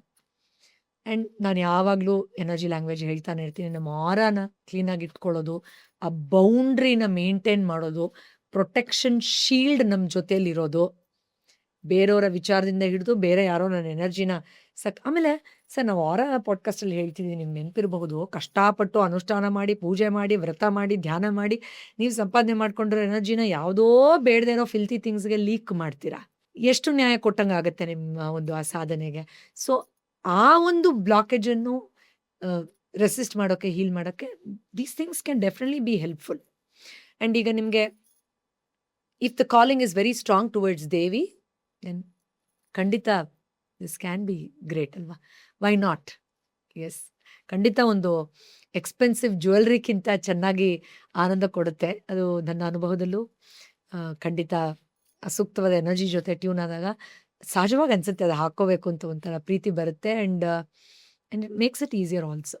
ಆ್ಯಂಡ್ ನಾವು ನೋಡಿದ್ದೀವಿ, ಎಲ್ಲೋ ಹಿಮಾಲಯದ ಪರ್ವತದ ಹತ್ರ ಇರೋರು ಎಲ್ಲ ತ್ಯಜಿಸಿ ಹೋಗಿರೋರು ರುದ್ರಾಕ್ಷಿ ಮಾಲೆ ಹಾಕ್ತಾರೆ, ಯಾವುದು ಬೇಡ ಅನ್ನೋರು ಅಲ್ವಾ ಆ ಜಪಮಾಲೆಯನ್ನು ಹಿಡ್ದಿರ್ತಾರೆ. ಮೀರಾ ಥರ ಎಲ್ಲ ಕಳೆದು ಹೋಗಿ ಮತ್ತಲ್ಲಿ ಆನಂದದ ಉನ್ಮಾದ ಸ್ಥಿತಿಯಲ್ಲಿರೋರು ಒಂದು ತುಳಸಿ ಮಾಲೆಯನ್ನು ಕೈಲಿ ಹಿಡ್ದಿರ್ತಾರೆ. So the connection is established by that ಅನ್ನೋದು ಎಷ್ಟು ಚೆನ್ನಾಗಿ ಗೊತ್ತಾಗುತ್ತೆ. So I am a firm believer. ಈಗ ವಾರಾಹಿ ದೇವಿನ ಪೂಜೆ ಮಾಡಕ್ಕೆ ಶುರು ಮಾಡಿದ ಮೇಲೆ ಸಾಕಷ್ಟು ಜನರ ಜೀವನದಲ್ಲಿ ಸಾಕಷ್ಟು ಬದಲಾವಣೆಗಳಾಗಿದೆ. ಈಗ ಬಹುಶಃ ಈಗ ಪಾಡ್ಕಾಸ್ಟ್ ನೋಡ್ತಿರೋ ಎಷ್ಟೋ ಜನ ಬಂದು ಕಮೆಂಟ್ ಮಾಡ್ಬೋದು ಇಲ್ಲಿ. ಈಗ ನೀವು ಕಂಡಂತ ಯಾವುದಾದ್ರೂ ಒಂದಷ್ಟು ಸಕ್ಸಸ್ಫುಲ್ ಕಥೆಗಳೇನಾದರೂ ಕೇಳಿದ್ರು? ಏಕೆಂದರೆ ಈಗ ತಮಿಳ್ನಾಡಲ್ಲಿ ಕೆಲವು ತಮಿಳ್ ಆ್ಯಕ್ಟರ್ಸ್ ಧನುಷ್ ಆಗ್ಬೋದು, ಅಥವಾ ತೆಲುಗು ಸ್ಟಾರ್ಗಳಾಗ್ಬೋದು, ಹೌದು, ಅವರು ವಾರಾಹಿ ದೇವಿನ, ಕರುಂಬಲಿ ಮಾಲೆನ ಮತ್ತೆ ಈ ವ್ರತನೆಲ್ಲ ರೆಗ್ಯುಲರ್ ಪ್ರಾಕ್ಟೀಸ್ ಮಾಡ್ತಾರೆ. ಈ ತರದ ಒಂದು ಕತೆ ನೀವೇನ ಕೇಳಿದ್ರೆ? ಖಂಡಿತ ಸರ್. ಅದರಲ್ಲೂ ನಾನು ಆಗ್ಲೇ ಹೇಳಿದಾಗ ಈ ನಡುವೆ ಕೆಲವು ವರ್ಷಗಳಲ್ಲಿ ತುಂಬಾ ರೀತಿಯಲ್ಲಿ ಅನುಭವಕ್ಕೆ ಬಂದಿದೆ. ಒಂದು ವೈಯಕ್ತಿಕವಾಗಿ ನನ್ನ ಲೈಫಲ್ಲಿ ಹೇಳಬೇಕು ಅಂದರೆ, ನಾನು ಯೂಶ್ವಲಿ ನಂಗೆ ಯಾರಾದರೂ ಕಿರಿಕಿರಿ ಕೊಟ್ಟರೆ, ಅಮ್ಮ ನನ್ನಲ್ಲಿ ಏನು ದೋಷ ಇದೆ, ನಾನು ಈ ಥರದೊಂದು ವ್ಯಕ್ತಿಯನ್ನು ಅಥವಾ ಆಲೋಚನೆಯನ್ನು ನಾನು ಆಕರ್ಷಣೆ ಮಾಡಿದೆ ಅಂತ ಸಾಕಷ್ಟು ಸತಿ ಕೇಳ್ಕೊಂಡಿದ್ದಿದೆ. ಆ್ಯಂಡ್ ಯು ವೋಂಟ್ ಬಿಲೀವ್, ಆ ಥರ ಕೇಳ್ಕೊಳ್ತಾ ಇದ್ದ ಹಾಗೇನೆ ಆ ಸಮಸ್ಯೆ ಕೊಡೋರು ನಮ್ಮಿಂದ ಚಮತ್ಕಾರಯುತವಾಗಿ ದೂರ ಆಗ್ತಾರೆ. ಇದನ್ನು ನಾನು ಪರ್ಸನಲಿ ನನ್ನ ಲೈಫಲ್ಲಿ ಎಕ್ಸ್ಪೀರಿಯೆನ್ಸ್ ಮಾಡಿರೋದು. ಆಮೇಲೆ ಅವರ ನಿಜವಾದ ರೂಪ ವಾಸ್ತವದಲ್ಲಿ ಏನು ಅಂತ ಟಕ್ ಟಕ್ ಟಕ್ ಅಂತ ಇಷ್ಟು ದಿನ ಗುಪ್ತವಾಗಿದ್ದಿದ್ದು ಆಚೆ ಬರೋಕ್ಕೆ ಶುರು ಆಗೋಗುತ್ತೆ. ಅಯ್ಯಪ್ಪ ಇವ್ರು ಹಿಂಗೆ ಮಾಡ್ತಾ ಇದ್ರಾ, ಯಾಕಂದರೆ ದುಶ್ಮನ್ ಕಹಾ ಹೇ ಅಂದರೆ ಬಗಲ್ ಮೇ ಅನ್ನೋ ಥರ ಎಷ್ಟೋ ಸತಿ ನಮ್ಮ ಜೀವನದಲ್ಲಿ ಎಷ್ಟೋ ಕಲ್ತ್ಕೊಂಡಿರ್ತೀವಿ, ಧ್ಯಾನ ಮತ್ತು ಸಾಧನೆಗಳನ್ನು ಮಾಡಿರ್ತೀವಿ. ಬಟ್ ಕರ್ಮ ಅನ್ನೋದು ಒಂದೊಂದು ಸತಿ ಹೆಂಗೆ ಹೊಡಿಯುತ್ತೆ ಅಂದರೆ, ನಮ್ಮ ಜೊತೆಲೇ ಇರ್ತಾರೆ, ಏನೋ ಮಾಡ್ತಾ ಇರ್ತಾರೆ. ಅವಾಗ ಅನ್ಸುತ್ತೆ ಅಯ್ಯೋ ಎಲ್ಲ ತಿಳ್ಕೊಂಡಿದ್ದೀವಿ ನಾವು, ಇಷ್ಟು ಓದ್ಕೊಂಡಿದ್ದೀವಿ, ಇಷ್ಟು ಎಕ್ಸ್ಪೀರಿಯನ್ಸ್ ಇದೆ, ಇಷ್ಟೆಲ್ಲ ಜ್ಞಾನ ಇದೆ, ಇಷ್ಟು ಮಾರ್ಗದರ್ಶನ ಕೊಡ್ತೀವಿ. ಅಥವಾ ಬೇರೆಯವ್ರು ನೋಡಿದಾಗ ನಮ್ಗೆ ಅನ್ಸುತ್ತೆ ಆ ಥರ, ಇವರು ಇಷ್ಟೆಲ್ಲ ಮಾಡಿರೋರು, ಇವ್ರಿಗೆ ಈ ಥರ ಆಯ್ತಾ. ಬಟ್ ಅದು ಕರ್ಮ ಅಷ್ಟೇ. ಯಾವುದೋ ಜನ್ಮದಲ್ಲಿ ಏನೋ ಮಾಡಿರೋದು, ಯಾರೋ ಗುಪ್ತವಾಗಿ ನಮ್ಮ ಜೊತೆಲೇ ಇದ್ದು ಏನೋ ಒಂದು ಸಣ್ಣದೊಂದು ತೊಂದರೆ ಮಾಡೋಕ್ಕೋಗಿ ಏನೋ ಆಗಿ ಇನ್ನೊಂದಾಗಿರುತ್ತೆ. ಸೊ ಆ ಸಮಯದಲ್ಲಿ ದೇವಿ ಆರಾಧನೆ ಖಂಡಿತ ಅದ್ಭುತವಾಗಿ ಅವರಿಂದ ಹೊರಗಡೆ ಬರೋಕ್ಕೆ ಸಹಾಯ ಮಾಡ್ತಾರೆ. ಮತ್ತು ರೀಸೆಂಟಾಗಿ ನಾನು ಒಂದು ಇಂಟರ್ವ್ಯೂ ನೋಡಿದ್ದು, ಶ್ರುತಿ ಹಾಸನ್ ಅವರು ಒಂದು ಇಂಟರ್ವ್ಯೂಲಿ ತುಂಬ ಮುಕ್ತವಾಗಿ ಹೇಳ್ಕೊಳ್ತಾರೆ. ಅಂದರೆ ಅವ್ರಿಗೆ ಆಪರ್ಚುನಿಟೀಸ್ಗಳ ಕೊರತೆ ಆದಾಗ, ಮೈಂಡ್ ತುಂಬ ಡಿಸ್ಟರ್ಬ್ಡ್ ಆದಾಗ, ಮುಂದೆ ದಾರಿ ಇಲ್ಲ ಅಂತ ಅನ್ನಿಸ್ದಾಗ, ಅವ್ರ ಫ್ರೆಂಡ್ ಒಬ್ಬರು ಈ ಥರ ವರಾಹಿ ದೇವಿ ಅಂತಿದೆ, ನನಗೆ ತುಂಬ ಚೇಂಜಸ್ ಆಗಿದೆ ಲೈಫಲ್ಲಿ, ಆ ಟೆಂಪಲ್ಗೆ ಹೋಗಿ ಆ ದೇವಿ ಆರಾಧನೆ ಮಾಡಿ ನೀನು ಒಂದ್ಸತಿ ಬಾ ಅಂತ ಕರೆದ್ರಂತೆ. ಅವರು ತಮಿಳ್ನಾಡಿನ ಒಂದು ಸಣ್ಣ ದೇವಸ್ಥಾನ ಅಂತೆ. ಅಲ್ಲಿ ಹೋಗಿ ಆ ತಾಯಿಯ ದರ್ಶನ ಮಾಡಿದ್ಮೇಲೆ ಚಮತ್ಕಾರಯುತವಾಗಿ ಅವ್ರ ಜೀವನದಲ್ಲಿ ಬದಲಾವಣೆಗಳಾಯಿತು. ಸಾಕಷ್ಟು ಒಂದು ಉನ್ನತವಾದ ಬದಲಾವಣೆಯನ್ನು ವೃತ್ತಿಯಲ್ಲೂ ಮಾನಸಿಕ ಸ್ಥಿತಿಯಲ್ಲೂ ಗಮನಿಸಿದೆ ಅಂತ ಮುಕ್ತವಾಗಿ ಹೇಳ್ಕೊಳ್ತಾರೆ. ಸೊ ಈ ಥರ ತುಂಬ ಸೆಲೆಬ್ರಿಟೀಸ್ಗಳಿದ್ದಾರೆ. ನೀವು ಹೇಳಿದಾಗ ಎಷ್ಟೋ ಆ್ಯಕ್ಟರ್ಸ್ ಹೆಸರು ಹೇಳಿದ್ರಿ. ಖಂಡಿತ ಚಮತ್ಕಾರಗಳನ್ನು ಸತತವಾಗಿ ಅನುಭವಿಸ್ತಾ ಇರ್ತಾರೆ. ಆಮೇಲೆ ಆ ಶಕ್ತಿ ಅದು ತುಂಬ ಎವಿಡೆಂಟಾಗಿ ಫೀಲ್ ಆಗುತ್ತೆ. ಅಂದರೆ ನಾನು ಬಂದಿದ್ದೀನಿ, ನಾನು ಇಲ್ಲಿದ್ದೀನಿ ನೋಡು ಅಂತ ಚಪ್ಪಾಳೆ ತಟ್ಟಿ ಹೇಳೋ ಥರ ಅನುಭವಕ್ಕೆ ಬರುತ್ತೆ. ಅಷ್ಟು ಕ್ಲಿಯರ್ ಎಕ್ಸ್ಪೀರಿಯೆನ್ಸ್ನ ತಾಯಿ ಕೊಡ್ತಾಳೆ ಫಾರ್ ಶ್ಯೂರ್. ಅಷ್ಟೇ ಸಿಂಪಲ್ಲಾಗೂ ಮಾಡಬಹುದು, ಏನು ಭಯ ಪಡೋವಂಥದ್ದು ಖಂಡಿತ ಇಲ್ಲ. ಫಸ್ಟ್ ಟೈಮು ತೆಲುಗುಲಿ ಪವನ್ ಕಲ್ಯಾಣ್ ಅವರು ಕರುಂಗುಲಿ ಮಾಲ ಹಾಕ್ಕೊಂಡು ದೇವಿ ಪೂಜೆಯನ್ನು ಮಾಡ್ತಾರೆ. 9 ದಿನ ಅವ್ರು ಊಟ ಮಾಡಲ್ಲ.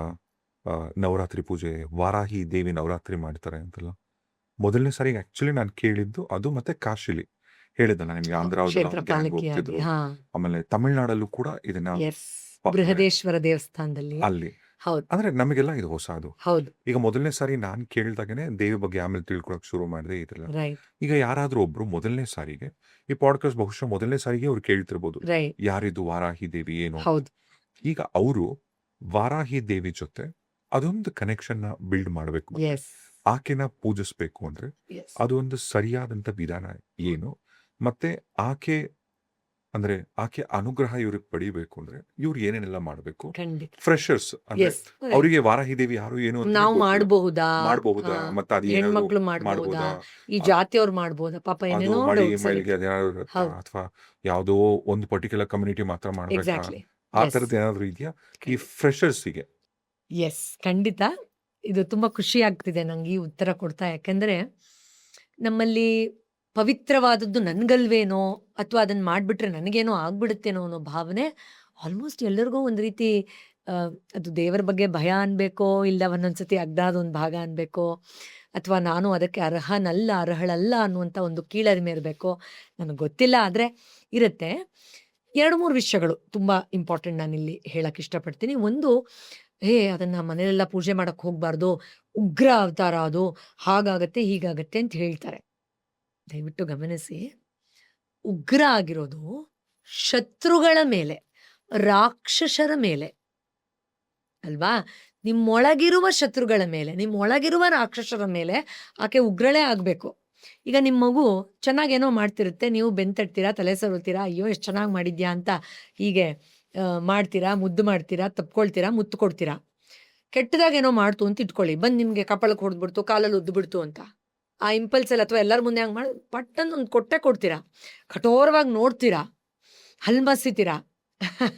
ವಾರಾಹಿ ದೇವಿಯ ಸಿಂಹನ ವಾಹನದ ಬಗ್ಗೆ ಹೇಳ್ಬೇಕಾದ್ರೆ ಹಲ್ಲು ಮಸ್ಯೋದ್ರ ಬಗ್ಗೆನೂ ಬರುತ್ತೆ. ಅಂದರೆ ಆ ಕಟರ್ ಕಟರ್ ಅನ್ನೋ ಸೌಂಡೇ ಎಷ್ಟೋ ಶತ್ರುಗಳ ಎದೆಯಲ್ಲಿ ನಡ್ಕ ಬರ್ಸತ್ತಂತೆ. ಆ ಥರ ಸುಮ್ಮನೆ ಒಂದು ಗ್ಲಾನ್ಸ್ ಕೊಟ್ರೇ ತುಂಬ ಕೆಟ್ಟದಾಗಿ ಹೀನಾಯವಾಗಿ ಏನೋ ಮಾಡ್ತಾ ಇದ್ರೆ ಅದು ಸರಿ ಹೋಗ್ಬಿಡತ್ತೆ. ಅಂದರೆ ಅದೇ ಕಾಂಟೆಕ್ಸ್ಟಲ್ಲಿ ಉಗ್ರ ಯಾರಿಗೆ ಹೆದರ್ಕೊಳ್ಬೇಡಿ, ನಿಮ್ಮಲ್ಲಿರೋ ವ್ಯಸನಕ್ಕೆ, ಕೆಟ್ಟದಕ್ಕೆ. ಇನ್ನು ವಾರಾಹಿ ವಿಗ್ರಹವನ್ನು ಮನೇಲಿ ಇಡಬಹುದಾ ಏನು ಎತ್ತ, ಒಬ್ರೊಬ್ರದ್ದು ಒಂದೊಂದು ಅಭಿಪ್ರಾಯ ಇದೆ.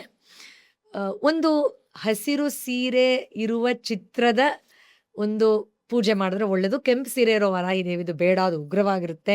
ಹಸಿರು ಸೀರೆ ಅಂದರೆ ಸೌಮ್ಯವಾಗಿರುತ್ತೆ, ಹೆಚ್ಚು ಹಸಿರಿನ ಒಂದು ಬಣ್ಣದಲ್ಲೇ ತಾಯಿಯನ್ನು ನೋಡ್ತೀವಿ ಅಂತೆಲ್ಲ ಹೇಳೋರು ಇದ್ದಾರೆ ಮುದ್ದಾಗಿ. Okay, no problem. ಆದರೆ ನಾನೇನು ಹೇಳೋದಪ್ಪ ಅಂದರೆ, ನಿಮ್ಗೆ ಆ ಥರದ ಭಯ ಇದ್ದರೆ ಎಷ್ಟೋ ಜನ ಇದ್ದಾರೆ, ಅದ್ರ ವಿಗ್ರಹ ಅಥವಾ ಅದ್ರ ಚಿತ್ರಪಟವನ್ನು ಇಟ್ಟು ಪೂಜೆ ಮಾಡೋರು ಎಷ್ಟೋ ಜನ ಇದ್ದಾರೆ, ದೀಕ್ಷೆ ಪಡೆದಿರ್ತಾರೆ ಇತ್ಯಾದಿ. ಅಥವಾ ಹಾಗೆ ಅವ್ರಿಗೆ ತುಂಬ ಆಸೆ ಬಂದು ತುಂಬ ಕ್ಲಾರಿಟಿಲಿ ಮಾಡಬೇಕು ಅಂತ ಅನ್ಸಿರುತ್ತೆ. That's a different story. ಆದರೆ ನಾನು ಹೇಳೋದೇನು ಅಂದರೆ, ನಿಮಗೆ ಭಯ ಇದ್ದರೆ ಬೇಡ, ಲಲಿತಾ ದೇವಿಯ ಚಿತ್ರಪಟವನ್ನು ಇಡಿ.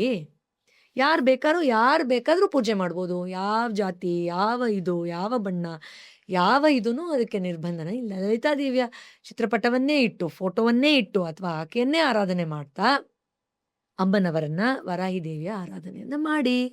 ಇನ್ನೂ ಒಂದು ಹೆಜ್ಜೆ ಮುಂದೆ ಹೋಗಿ ಹೇಳ್ತೀನಿ.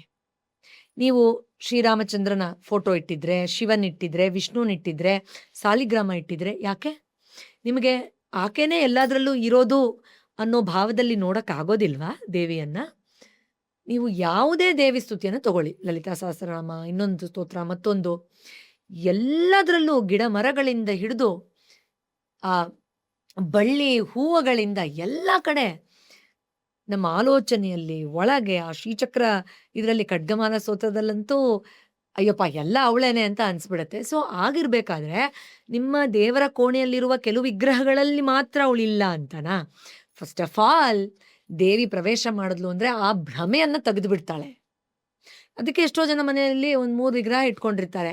ಯಾವ ದೇವ್ರದ್ದು ಇದು ಬಂದ್ರೂ ಅದೇ ದೇವ್ರಿಗೆ ಮಾಡ್ತಾರೆ. ಅಥವಾ ಅಲ್ಲೊಂದೇನೋ ಒಂದು ಚಂದ್ರನ ಉಂಡೆಯನ್ನೋ ಅಥವಾ ಒಂದು ಹೂವನೋ ಇಟ್ಟು ಅಲ್ಲೇನೆ ಒಂದು ಮಂಡಲ ಬರೆದು ಅಲ್ಲೇನೆ ಯಾವುದೇ ದೇವಿ ಅಥವಾ ದೇವತೆಯನ್ನು ಆರಾಧನೆ ಮಾಡ್ತಾರೆ. ಸೊ ಅದನ್ನು ನಾನು ರೆಕಮೆಂಡ್ ಮಾಡ್ತೀನಿ, ತಪ್ಪೇನೂ ಇಲ್ಲ.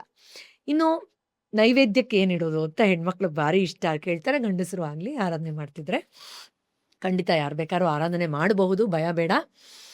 ಬೆಲ್ಲದ ಪಾನಕ ಅಮ್ಮನವ್ರಿಗೆ ತುಂಬ ಇಷ್ಟ ಅಂತೆ.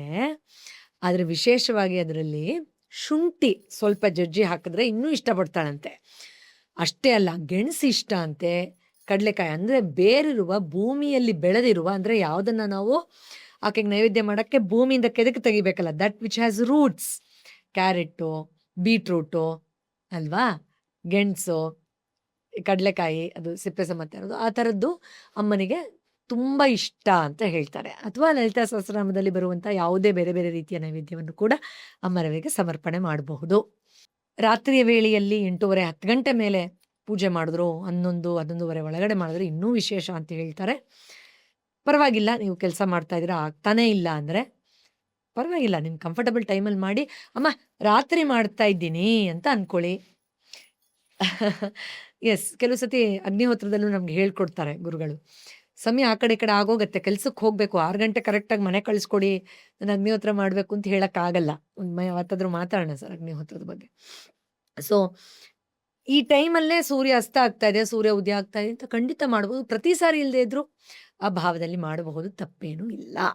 ಇನ್ನು ಕೆಲವೊಂದು ತುಂಬ ಸ್ಟ್ರಾಂಗ್ ಆಗಿರೋ ಮಂತ್ರಗಳು ಬೇಡ, ಯಾಕಂದರೆ ನಿಮ್ಮ ಬಾಡಿ ಆ ವೈಬ್ರೇಷನ್ಗೆ ರೆಡಿ ಇದೆಯೋ ಇಲ್ವೋ ಗೊತ್ತಿರಲ್ಲ.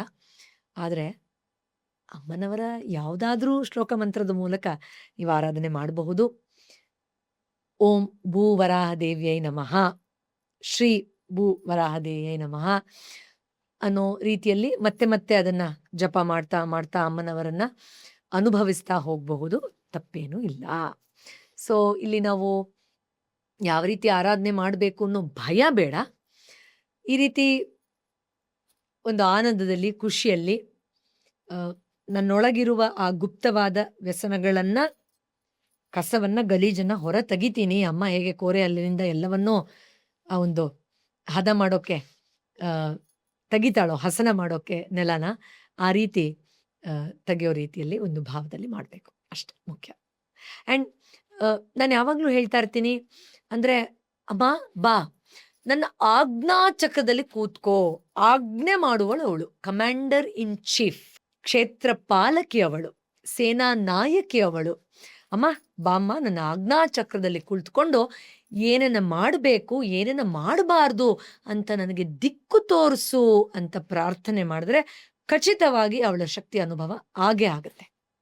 Come reside in my Ajna chakra and show me what is correct and what is not, what has to be done and what need not be done.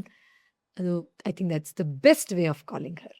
So simple mantra ಅಂದರೆ ಶ್ರೀ ಭೂ ವರಾಹ ದೇವ್ಯೈ ನಮಃ ಅಥವಾ ಭೂ ವರಾಹ ದೇವ್ಯೈ ನಮಃ ಅಂತ 18 ಸಾರಿನೋ 12 ಸಾರಿನೋ 21 ಸಾರಿನೋ 108 ಸಾರಿನೋ ಕರುಂಗಲಿ ಮಾಲ ಅಂತ ಹೇಳಿದ್ರೆ ಅದನ್ನ ಕೈಯಲ್ಲಿ ಇಟ್ಕೊಂಡು ಕೂಡ ನೀವು ಜಪ ಮಾಡ್ಬೋದು. ಅದು ಎನರ್ಜೈಸ್ ಆಗುತ್ತೆ, ನಿಮಗೂ ಆ ಶಕ್ತಿ ಜೊತೆ ಟ್ಯೂನ್ ಆಗೋಕ್ಕೆ ಸಹಾಯ ಆಗುತ್ತೆ. So simplest and very powerful way of doing it. ಮೊದಲನೇದಾಗಿ ವಾರಾಹಿ ದೇವಿನ ಯಾಕೆ ಶಕ್ತಿ ಅಧಿದೇವತೆ ಅಂತ ಕರೀತಾರೆ, ಎಸ್ ತುಂಬಾ ಪವರ್ಫುಲ್ ಗಾಡ್ ಅಂತ ಕರೀತಾರೆ, ಎಸ್ ಆಕೆ ಅಂದ್ರೆ ಡಿವೈನ್ ಮದರ್ ಅಂತ ಅಡ್ರೆಸ್ ಮಾಡ್ತಾರೆ. ಖಂಡಿತ. ಅಮ್ಮ ಅಂದರೆ ಸಂಭ್ರಮ. ಸೊ ಸಂಭ್ರಮದಲ್ಲಿ 1-2 ಸಾಲು ಲಲಿತಾ ಸಹಸ್ರನಾಮದ ಹೇಳ್ಬೇಡ ಬನ್ನಿ ಸರ್. ಹೌದಾ? ರಾಗವಾಗಿ ಆಡ್ತೀರಾ, ನಾರ್ಮಲ್ ಆಗಿ ಆಡ್ತೀರಾ? ರಾಗವಾಗೆ ಹಾಡೋಣ. ಆಮೇಲೆ ನೀವು ಕಲ್ತಿದ್ದೀರಾ ಅಂತ ನನಗೆ ಗೊತ್ತಿದೆ. ಸೊ ರಾಗ ತಲೆ ಕೆಡಿಸ್ಕೊಳ್ಬೇಡಿ. ಅಮ್ಮನಿಗೆ ಅಮ್ಮ ಅಂತ 2 ಸಾಲು ಕೂಗೋದು ಮಾತ್ರ ಮುಖ್ಯ, ಹಾಡು. ಹೇಗೆ ಯಾವ ಸ್ವರದಲ್ಲಿ ಕೂಗಿದೆ ಅನ್ನೋದು ಅಮ್ಮ ನೋಡಲ್ಲ. ಅದರಿಂದ ಭಕ್ತಿಯಿಂದ ಹಾಡೋಣ. ಓಕೆ, 2 ಸಾಲು. ಎಸ್. 3, 2, 1. ಶ್ರೀಮಾತಾ ಶ್ರೀ ಮಹಾರಾಜ್ಞಿ ಶ್ರೀಮತ್ ಸಿಂಹಾಸನೇಶ್ವರಿ ಚಿದಗ್ನಿಕುಂಡ ಸಂಭೂತ ದೇವ ಕಾರ್ಯ ಸಮುದ್ಯತ. ಸೂಪರ್. ಪ್ರತಿ ದಿನ ಲಲಿತಾ ಸಹಸ್ರನಾಮ ಕೇಳಿದ್ರೆ ಹೌದು. ಆ ನಿಮ್ಮ ದಿನ ಎಷ್ಟು ಚೆನ್ನಾಗಿರುತ್ತೆ ಅಂದ್ರೆ, ದಯವಿಟ್ಟು ಪಾಡ್ಕಾಸ್ಟ್ ನೋಡ್ತೀರ ನನ್ನ ಸ್ನೇಹಿತರು, ಎಸ್. ನಮ್ಮ ಸನಾತನ ಧರ್ಮದಲ್ಲಿ ನಮ್ಮ ಭಗವಂತನ ಬಗ್ಗೆ ಏನೆಲ್ಲ ಉಲ್ಲೇಖ ಆಗಿದೆ, ಈ ಪ್ರತಿಯೊಂದು ಶ್ಲೋಕಗಳು ಮಂತ್ರಗಳು ಪ್ರತಿ ದಿನ ಕೇಳ್ತಾ ಹೋಗಿ ಹೌದು. ನಿಮ್ಮ ಜೀವನದಲ್ಲಿ ಆಗ್ತಕ್ಕಂಥ ಚೇಂಜಸ್ ನೀವು ಬದಲಾಗಿ ಕೇವಲ ದಯವಿಟ್ಟು ಶ್ರವಣದಿಂದ ಮಾತ್ರ ಎಷ್ಟೋ ಬದಲಾವಣೆಗಳಾಗೋಗುತ್ತೆ. ಖಂಡಿತ ಹೌದು. ನೀವು ಕಲಿಬೇಕು ಅಂತಾನೂ ಏನಿಲ್ಲ, ಹೌದು. ಪ್ರತಿದಿನ ಕೇಳ್ತಾ ಹೋಗಿ ಸಾಕು. Very true. ಬೈ ಡಿಫಾಲ್ಟ್ ನೀವು ಬಂದ್ಬಿಡುತ್ತೆ. ಹೌದು. ಪ್ರತಿದಿನ ವಿತೌಟ್ ಫೇಲ್ ನೀವು ಲಲಿತಾ ಸಹಸ್ರನಾಮನ ಕೇಳಿ, Yes. ವಿಷ್ಣು ಸಹಸ್ರನಾಮನ ಕೇಳಿ, ವೆರಿ ಟ್ರೂ. ಅಂಡ್ ಸುಪ್ರಭಾತ ಕೇಳ್ಕೊಂಡೆ ಬೆಳಗ್ಗೆ ಎದ್ದು ಹೇಳ್ತೀರಾ. ಎಸ್. ಆಮೇಲೆ ನೀವು ಹೌದು. 1-2 ನೀವು ಈ ತರದ ಮಂತ್ರಗಳು ಪ್ರತಿಯೊಂದು ಏನಿರುತ್ತಲ್ಲ ನಿಮಗೆ ಗೊತ್ತಿಲ್ಲದೆ ನಿಮ್ಮ ಆರನ ಕ್ಲೆನ್ಸ್ ಮಾಡುತ್ತೆ. You invoke that energy, you start Serious. Becoming that energy. Seriously very true sir. ನೀವು ಏನ್ ಅನ್ಕೋತೀರಿ, ಈ ಮ್ಯಾನಿಫೆಸ್ಟೇಷನ್ ಎಲ್ಲ ನಾವು ಹೌದು. ಈಗ ಇತ್ತೀಚೆಗೆ ವೆಸ್ಟ್ ಅಲ್ಲಿ ಅದಕ್ಕೊಂದು ಅಡ್ರೆಸ್ ಹೌದು. ಕೊಟ್ಬಿಟ್ರು, ಮ್ಯಾನಿಫೆಸ್ಟೇಷನ್ ಅಂತ. Very true. ನಮ್ಮ ಹಿರಿಯರೆಲ್ಲ ಹೇಳ್ಕೊಟ್ಟಿದ್ ಹೌದು. ಮ್ಯಾನಿಫೆಸ್ಟೇಷನ್ ಇನ್ಫ್ಯಾಕ್ಟ್ ಇವತ್ತಿನ ದೇವಿಯ ವಿಚಾರವಾಗಿ ಎಷ್ಟೋ ವಿಚಾರಗಳು ಮ್ಯಾನಿಫೆಸ್ಟೇಷನ್ ಇದೆ. ನಾನು ಹೇಳ್ತಾ ಮುಂಚೆ ಹೋಗ್ತೀನಿ. ಎಲ್ಲ ನಾವು ಪ್ರತಿ ಸಾರಿ ನೋಡಿದಾಗ ಈಗ ಅಯ್ಯಪ್ಪ ಸ್ವಾಮಿ ಮಾಲೆ ಯಾಕೆ ಹಾಕ್ತಾರೆ, ಹೌದು.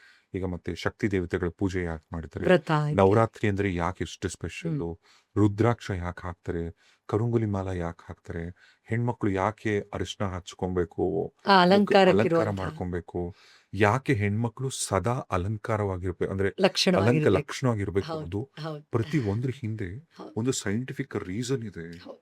Guruji. Very very true sir. Absolutely. ಆಮೇಲೆ ನಾವು ದೇವರನ್ನ ನೋಡುವ ರೀತಿಯ ಬದಲಾಗೋಗುತ್ತೆ. ಅದೊಂದು ಚೂರು ತತ್ವ ತಿಳ್ಕೊಳಕ್ ಶುರು ಮಾಡಿದ್ರೆ, ಒಳಗಡೆ ಅನುಭವಿಸಕ್ ಶುರು ಮಾಡಿದ್ರೆ ಅದು ಪೂರ್ತಿ ಬದಲೇ ಆಗೋಗುತ್ತೆ. ಅದನ್ನೇನೋ ಒಂದು ಮಾಡಬೇಕು ಅಂತ ರೀತಿ ಇರಲ್ಲ, ಅದನ್ನ ಅಳವಡಿಸ್ಕೊಳ್ಬೇಕು ಅನ್ನೋದ್ರ ಕಡೆ ತಿರುಗ್ಬಿಡತ್ತೆ ಮನಸ್ಸು. ಎಸ್. ಈಗ ವಾರಾಹಿ ದೇವಿ Yes. ಅಮ್ಮ ಯಾಕಷ್ಟು ಯಾ ಪವರ್ಫುಲ್? ಈಗ ಸಾಕಷ್ಟು ಪುರಾಣಗಳಲ್ಲಿ ಬೇರೆ ಬೇರೆ ರೀತಿಯಲ್ಲಿ ಬೇರೆ ಬೇರೆ ಕಡೆ ದೇವಿಯ ಈ ಒಂದು ರೂಪದ ಬಗ್ಗೆ ಉಲ್ಲೇಖ ಆಗಿದೆ. ಸ್ವಲ್ಪ ಕಥೆಯಲ್ಲಿ ವ್ಯತ್ಯಾಸವಿದ್ರೂ ಕೂಡ ಅದರ ತಾತ್ಪರ್ಯವನ್ನು ಸುಲಭವಾಗಿ ನಾವು ತಿಳ್ಕೊಳ್ಬೋದಾಗಿದೆ. ದೇವಿ ಪುರಾಣದಲ್ಲಿ ನಮ್ಮೆಲ್ಲರಿಗೂ ಗೊತ್ತಿದೆ, ತಾಯಿ ಲಲಿತೆ ಸಪ್ತ ಮಾತೃಕೆಯರಿಗೆ ಜನ್ಮ ಕೊಡ್ತಾಳೆ. ಯಾವುದಕ್ಕೆ? ರಕ್ತ ಬೀಜಾಸುರನ ವಧೆ ಮಾಡಕ್ಕೆ. ನಾನು ಸಾಕಷ್ಟು ಬಾರಿ ಹೇಳಿದ್ದೀನಿ, ರಕ್ತ ಬೀಜಾಸುರ ಹೇಗೆ ಅಂದ್ರೆ ಒಂದೇ ಒಂದು ರಕ್ತದ ಆತನ ಒಂದು ಕಣನೂ ಒಂದೊಂದು ಸಹಸ್ರ ರಾಕ್ಷಸರನ್ನ ಉದ್ಭವ ಮಾಡ್ತಾ ಇತ್ತಂತೆ. ಆಗ ದೇವಿ ತನ್ನಿಂದ ಬ್ರಾಹ್ಮಿ, ಇಂದ್ರಾಣಿ, ವಾರಾಹಿ, ಕೌಮಾರಿ, ಚಾಮುಂಡಿ ಈ ತರ ಸಪ್ತಮಾತೃಕೆಯರು ಆಕೆಯಿಂದ ಹೊರಗಡೆ ಬರ್ತಾರೆ. ಅದರಲ್ಲಿ ಪ್ರಮುಖವಾಗಿ ವಾರಾಹಿ ದೇವಿ ಹೊರಗಡೆ ಬಂದಾಗ ಆಕೆ ಶವದ ಮೇಲೆ ಕೂತು ಆಕೆ ಕೋರೆ ಹಲ್ಲುಗಳಿಂದ ಎಷ್ಟೋ ಸಹಸ್ರ ರಾಕ್ಷಸಗಳನ್ನ ವಧೆ ಮಾಡ್ತಾ ಇದ್ಲಂತೆ. ಆಮೇಲೆ ಮತ್ತೆ ಆ ರಾಕ್ಷಸನ ಜೊತೆ ಮುಖಾಮುಖಿ ಆದಾಗ ದೇವಿಯ ಜೊತೆ ಅಷ್ಟೂ ಸಪ್ತಮಾತೃಕೆಯನ್ನು ತನ್ನ ಒಳಗಡೆ ಆಹ್ವಾನ ಮಾಡಿಕೊಂಡು ರಕ್ತ ಬೀಜಾಸುರನನ್ನು ವಧೆ ಮಾಡ್ತಾಳೆ ಅನ್ನೋದು ದೇವಿ ಪುರಾಣದಲ್ಲಿದೆ. ಇಲ್ಲಿ ಮೊದಲನೇ ಬಾರಿ ನಮಗೆ ವಾರಾಹಿ ದೇವಿಯ ಹೆಸರಿನ ಉಲ್ಲೇಖ ಆಗುತ್ತೆ. ಸೊ ಆ ಲಲಿತಾ ಪರಮೇಶ್ವರಿಯಿಂದನೇ ಉದ್ಭವ ಆದಂಥ ಒಂದು ಶಕ್ತಿ ಅಂತ. ಇನ್ನು ಸಾಕಷ್ಟು ಬೇರೆ ಬೇರೆ ಪುರಾಣದಲ್ಲಿ ಅಂದರೆ ಮತ್ಸ್ಯ ಪುರಾಣದಲ್ಲಿ ನಾವು ಒಂದು ಕಡೆ ಗಮನಿಸ್ತೀವಿ ಹೇಗೆ ಒಂದು ಶಿವನ ಆ ಬೆವರಿನ ಒಂದು ಹನಿಯಿಂದಾನೆ ಅಂಧಕಾಸುರ ಅನ್ನೊಬ್ಬ ಒಬ್ಬ ರಾಕ್ಷಸ ಉಟ್ಕೊಳ್ತಾನಂತೆ. ಸಾಕ್ಷಾತ್ ಶಿವನೇ ಧ್ಯಾನ ಮಾಡಿ ವಾರಾಹಿ ದೇವಿನ ಬೇಡ್ಕೊಳ್ತಾರಂತೆ ಇವನ ವಧೆಯನ್ನ ಮಾಡೋಕೆ ಬಾ ಅಂತ. ಅಲ್ಲೊಂದ್ ಕಡೆ ಉಲ್ಲೇಖ ಆಗುತ್ತೆ.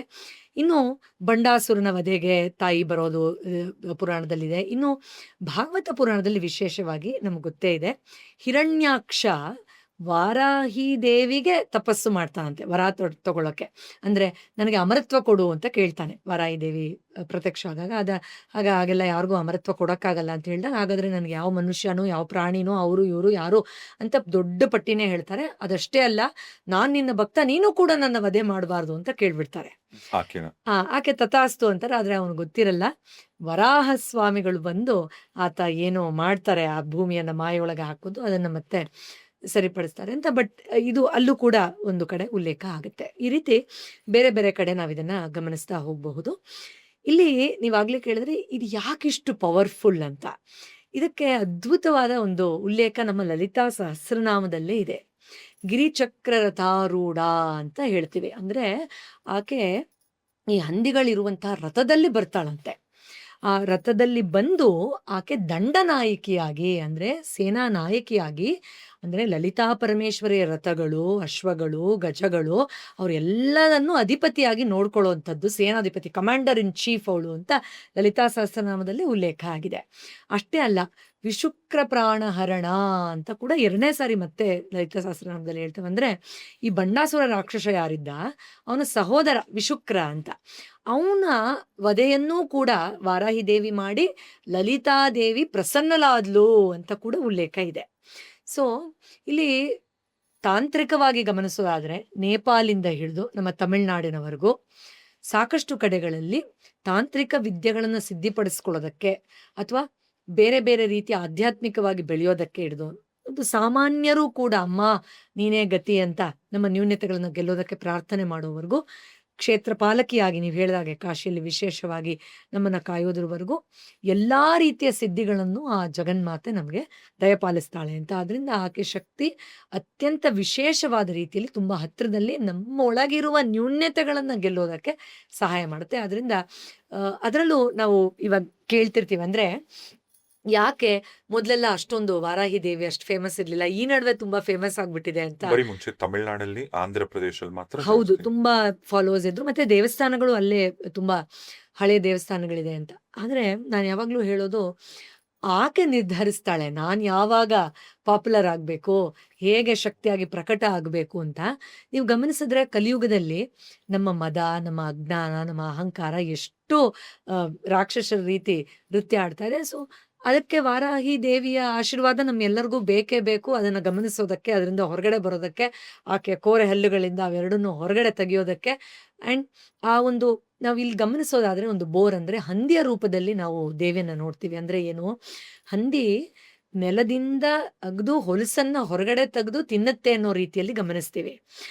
ಅದನ್ನೂ ಕೂಡ ಆಧ್ಯಾತ್ಮಿಕವಾಗಿ ಒಂದು ಸಂದೇಶವಾಗಿ ತಗೊಳ್ಬಹುದಾ ಅಂತ ನೋಡೋದಾದ್ರೆ, ನಮ್ಮ ಒಳಗಡೆನೇ ಇರುವಂತಹ ವಾಸನಗಳು ಏನಿದೆ, ಆ ಒಂದು ಅಜ್ಞಾನ ಏನಿದೆ, ಅಹಂಕಾರದ ಎಲ್ಲ ಇದನ್ನ ಮುಚ್ಚಾಕೊಂಡು ಏನು ನಾವು ಅಲಂಕಾರವಾಗಿ ಯಾರಿಗೂ ಗೊತ್ತಿಲ್ಲ ಅಂತ ಗುಪ್ತವಾಗಿ ಒಳಗಡೆ ಇಟ್ಕೊಂಡಿದ್ದೀವಿ, ಅದನ್ನೂ ಹೊರಗೆ ತೆಗೆದು ನಮ್ಮನ್ನು ಉದ್ಧಾರ ಮಾಡುವಂತ ವಿಶೇಷವಾದ ಶಕ್ತಿ ಯಾವ್ದಾದ್ರೂ ದೇವಿಗಿದ್ರೆ ಆ ಲಲಿತಾ ದೇವಿಯಲ್ಲಿ ಅದು ಖಂಡಿತ ವಾರಾಹಿ ದೇವಿ. ಅಂಡ್ ಖಂಡಿತವಾಗಿಯೂ ಆಕೆ ಆರಾಧನೆ ಮಾಡೋದು ಅಷ್ಟೇ without doubt powerful. There is absolutely no doubt about it. And ನಾವು ಈ ವಿಷಯ ಮಾತಾಡ್ತಾ ಇದ್ದೀವಿ ಅಂದ್ರೆ ನಾವು ಆ ಶಕ್ತಿಯನ್ನು ಆಹ್ವಾನ ಮಾಡೋದಕ್ಕೆ ತಯಾರಾಗಿದ್ದೀವಿ. ನಮ್ಮ ಒಳಗಡೆ ಗುಪ್ತವಾಗಿ ಎಷ್ಟೋ ಜನ್ಮಗಳಿಂದ ಅಡಗಿ ಇಟ್ಕೊಂಡಂತಹ ವ್ಯಸನಗಳನ್ನ ಹೊರಗಡೆ ತೆಗಿಯೋಕೆ ನಾವೇ ತಯಾರಾಗಿದ್ದೀವಿ ಅಂತಾನೂ ಅರ್ಥ. ಒಂದ್ ರೀತಿ ನಮ್ಮ ಬೆನ್ನು ನಾವೇ ತಟ್ಕೋಬಹುದು. ಯಾಕಂದ್ರೆ ನಾವು ಎಷ್ಟೋ ಜನ್ಮಗಳಿಂದ ಅಜ್ಞಾನದಲ್ಲಿ ಅಹಂಕಾರದಲ್ಲಿ ಹೇಗೋ ಬದುಕೊಂಡು ಬಂದ್ಬಿಡ್ತೀವಿ. ಬಟ್ ಆಕೆ ಬಂದ್ಲು ಅಂದ್ರೆ ಮತ್ತೆ ಒಳಗಡೆ ಏನೂ ಉಳಿಸಲ್ಲ ಅಂತ ಎಲ್ಲವನ್ನು ಆಚೆ ತೆಗೆದು ಆ ನಿರ್ಮಲವಾದ ಪವಿತ್ರವಾದ ಆತ್ಮದ ಸ್ವರೂಪವನ್ನು ನಮಗೆ ದರ್ಶನ ಮಾಡಿಸ್ತಾಳೆ ಅಂತ. ಅದರಿಂದ ಖಂಡಿತ ವಿಶೇಷ ಸರ ಈ ಅವತಾರ. ನನ್ಗೆ ಈಗಲೂ ಅನ್ಸುತ್ತೆ, ಈಗ ಬಹುಶಃ ಈ ಪಾಡ್ಕಾಸ್ಟ್ ಯಾರ್ಯಾರಿಗೆಲ್ಲ ನೀವು ಯೂಟ್ಯೂಬಲ್ಲಿ ಈಗ ನೋಡ್ತಾ ಇದ್ದೀರಾ ಅಂತಂದ್ರೆ ಡೆಫಿನೆಟ್ಲಿ ನೀವು ಒಂದು ಸಂದೇಶ ಇದ್ರ ಮುಖಾಂತರ ಖಂಡಿತ ಹೌದು. ಆ್ಯಂಡ್ ಆಕೆ ಅಷ್ಟೇ ಹತ್ರದಿಂದ ಸ್ಪರ್ಶ ಮಾಡ್ತಾರೆ. ಸಮಯ ಬಂತು ಅಂದರೆ ನಿಮಗೆ ಆಕೆನೇ ಎಲ್ಲ ಕಡೆ ಕಾಣೋದು, ಯಾರೋ ಅವ್ರ ಬಗ್ಗೆನೇ ಮಾತಾಡೋದು, ಯಾರೋ ಆ ದೇವಸ್ಥಾನಕ್ಕೆ ಹೋಗಿದ್ದೆ ಅಂತ ಹೇಳೋದು, ಖಂಡಿತ ಬೇಕಾದ್ರೆ ಪರೀಕ್ಷೆ ಮಾಡಬಹುದು. ಆ್ಯಂಡ್ ಯು ವಾಂಟ್ ಬಿಲೀವ್, ನನಗೂ ನಾನು ನೀವು ಪಾಡ್ಕಾಸ್ಟಿಗೆ ಬೆಳಗ್ಗೆ ಹೇಳ್ತೀರ ಅನ್ನೋದು ಹಿಂದಿನ ರಾತ್ರಿ ನಾನು ಯಾವುದೋ ಒಂದು ದೇವಸ್ಥಾನಕ್ಕೆ ಹೋಗ್ಬೇಕು ವರಾಹಿ ದೇವಿದು ಆಂಧ್ರದಲ್ಲಿ ಅಂತ ಎಲ್ಲ ನೋಡ್ಕೊಂಡು ಓಕೆ ಈ ದಿನ ಹೋಗೋಣ ಡೇಟ್ ಮಾರ್ಕ್ ಮಾಡ್ಕೊಂಡು ರಾತ್ರಿ ಇದ್ದೆ, ಬೆಳಗ್ಗೆ ನಿಮ್ಮ ಫೋನ್ ಬಂತು. ಅಂದರೆ ಅಷ್ಟು ಹತ್ತಿರದಲ್ಲಿ ಆಕೆ ಭಾಸ ಆಗ್ತಾಳೆ ಅಂತ.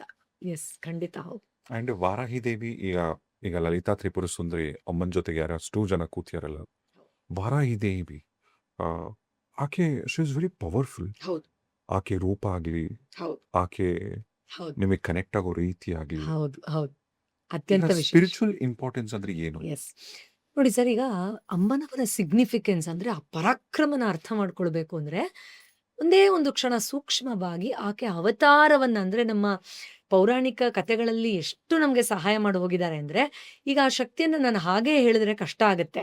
ಒಂದು ರೂಪ ಕೊಟ್ಬಿಟ್ರೆ ಮನಸ್ಸಿಗೆ ಆ ಆವೃತ್ತಿ ಹೀಗೆ ಬರುತ್ತೆ ಅಂತ ಹೇಳಿದ ತಕ್ಷಣ ಆ ಶಕ್ತಿಯನ್ನು ನಮ್ಮ ಒಳಗಡೆ ಜಾಗೃತ ಮಾಡ್ಕೊಳ್ಳೋದು ಸುಲಭ ಆಗೋಗುತ್ತೆ. ಅದರಿಂದ ಸೂಕ್ಷ್ಮವಾಗಿ ಆಕೆ ರೂಪವನ್ನೇ ನಾವು ನೋಡ್ತಾ ಹೋಗೋಣ.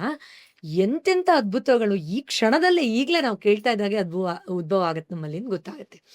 ಒಂದು ಗಾಢವಾದ ಕಪ್ಪು ಬಣ್ಣ, ಸಹಸ್ರ ಸೂರ್ಯರಂತೆ, ಸಹಸ್ರ ಸೂರ್ಯ, ಒಂದು ಸೂರ್ಯನೇ ನಾವು ಈ ಕಣ್ಣಿನಿಂದ ನೋಡಕ್ಕಾಗಲ್ಲ, ಸಹಸ್ರ ಸೂರ್ಯರಂತೆ ಹೊಳೆಯುವಂತಹ ಚಿನ್ನದ ಹೊಳಪು ಆ ಕಪ್ಪು ಬಣ್ಣ ಇದ್ರೂ ಆ ವಿಶೇಷವಾದ ಸುವರ್ಣ ಬಣ್ಣದ ಬೆಳಕು ಆಕೆಯಲ್ಲಿ ಹೊಳಿತಾ ಇದೆಯಂತೆ.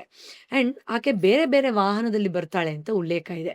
ಸಿಂಹ, ಹಂದಿ, ಸರ್ಪ, ಎಮ್ಮೆ, ಕೋಣ ಇತ್ಯಾದಿ.